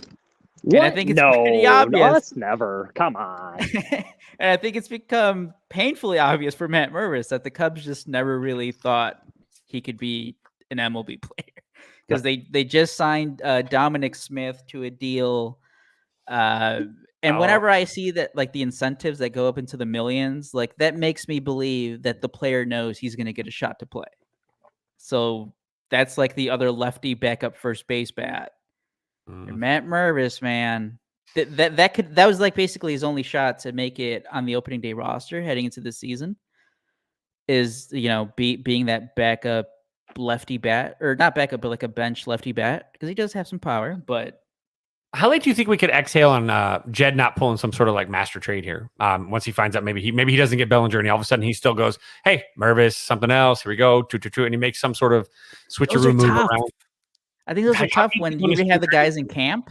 Yeah, like that's how deep do you really go? Like you can't really go too deep. Like right? I don't think Mervis gets traded like in the next month. Like, but I can see like June, somebody else needs something. That's probably a guy, because then guess who's starting to play first base now too? Owen Casey. Like Matt Mervis is just slowly going down that depth chart. I'm like, I feel bad because I do think that if he got that's what pisses me off about last year, is that he should have gotten that run, or a longer run from the beginning of the year, to see if he was the guy or not. Yeah, no idea. He got 90 plate appearances, and maybe they have more metrics from their analytics looking at him in Iowa. Maybe they know more than we know, but yeah, I mean, all we can do is try to guess what we think from the moves they're making, and the moves they're making suggest they don't believe in Matt Mervis. Yeah. I don't know, but do the Sox need another first baseman? Left-handed bat? The left-handed bat, power bat? You guys need some power. Yeah, we have 8 first basemen. It's unfortunate too, though, because it does. The hype with Mervis was big. It's like the Schwindel hype, the Wisdom hype. It's when your team isn't putting together. When you don't have elite players, those type of players somehow look elite to a fan base that doesn't really know, because it's kind of like being the tallest short person. I will die on the hill that he should have gotten more. He should have gotten the job over Eric Hosmer. That's fair. But then even then they probably weren't sold on him. Like yeah, that's the other part. It's like, well, they probably never actually thought he was gonna be good. Shout out Eric Hosmer. He's our competitor now, boys. He's gonna be a podcaster soon. What did you want to call it? Well, he named his new. Let me look at the tweet. If he would have named it anything else, it wouldn't have mattered. But I mean, come on. He should have named it "Ground Out to Second Base." Well, yeah, Eric Hosmer, he retired. He's gonna have a media company, and he's gonna call it Moonball Media. And then I just quote tweeted, it should have been called Ground Ball Media.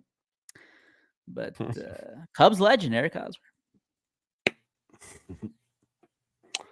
Oh, and by the way, White Sox fans, get ready for Eric Hosmer being on that coaching staff in a few years. Without a doubt. He'll be the pitch or the hitting guy. The hitting coach. All right. Well, you guys, we're at the 2-hour mark here. You guys got anything else you want before we wrap it up? If you're going to the Cub game on Cub Sox game on Friday, make sure you go check out the left field berm. We'll be hanging out there watching the Beautiful Cubs day, play. by the way. I think Oh, like I know. 80 and sunny. Can't wait. So hopefully I'll see you guys. Yeah, obviously I'll see you out there, Aldo. But if you're out of the game, I know Cody said he was going to maybe possibly stop by. I know Steve Sure said he was going to say hello. If you're out there, say hello. Cheers you, give you a high five, maybe give you a nut shot. I don't know, but looking Cody forward to Bellinger, watching. if you're out there in the area, stop by. Yep, looking forward to watching real baseball. Sign a deal. It's baseball. We're gonna get to watch baseball live. Cubs, White Sox. Hello, it's time. Hey, We're there. We're there. All Have right, you Mitch, ever got bet a anything else? spring training game? I did that once Yes. in college, and I felt like such a degenerate. But How kind of so? want to hammer White Sox money line. Did you just rip ass again? Was that your response to have you ever been to a spring training game? Yep. No, I said bet a spring Bet. training game. Bet. Not Oh, bet. That was, Not yeah, bet. bet. Yeah. That was my I have not response. been down that bad, Mitch. No. I did that one year, and the game ended in a fucking tie, and it was like so Oh stupid. my I was so pissed. Kevin, should we bet Cup Sox? Flips his Jordan phone. Wicks is getting the start Flips for the his Cubs. I know phone that. over, knowing that he's already made a bet on the game Friday. Oh, wow. I will never bet a spring training game again. I felt like such a degenerate. It You was like like a to play Tuesday roulette? afternoon like watching roulette. Cactus League. I think you have to bet the under early, right? Like hitters don't really care. No, yeah, you do the 5-inning one. Well, the White All right, Sox players boys. are going to care. It's going to be dogfight. They're all playing for their jobs. That's Outside true. like Well- a robber. Forget- The more And they're like playing regular fast. starters that are in, they are playing fast now. That's right. Well, gentlemen, next week we will actually have actual baseball gameplay to talk about. Position battles will still be going on. We got a lot to go. And remember, we're still giving away those tickets to the home opener. It's the pin tweet at Pinwheels Ivy Pod. Do the Subscribe, things. share to your buddies. Yeah. Share the love. Buddies. But all right, fellas. For Mitch, Fids, that's Aldo. I'm Zoe. We'll see you guys next week.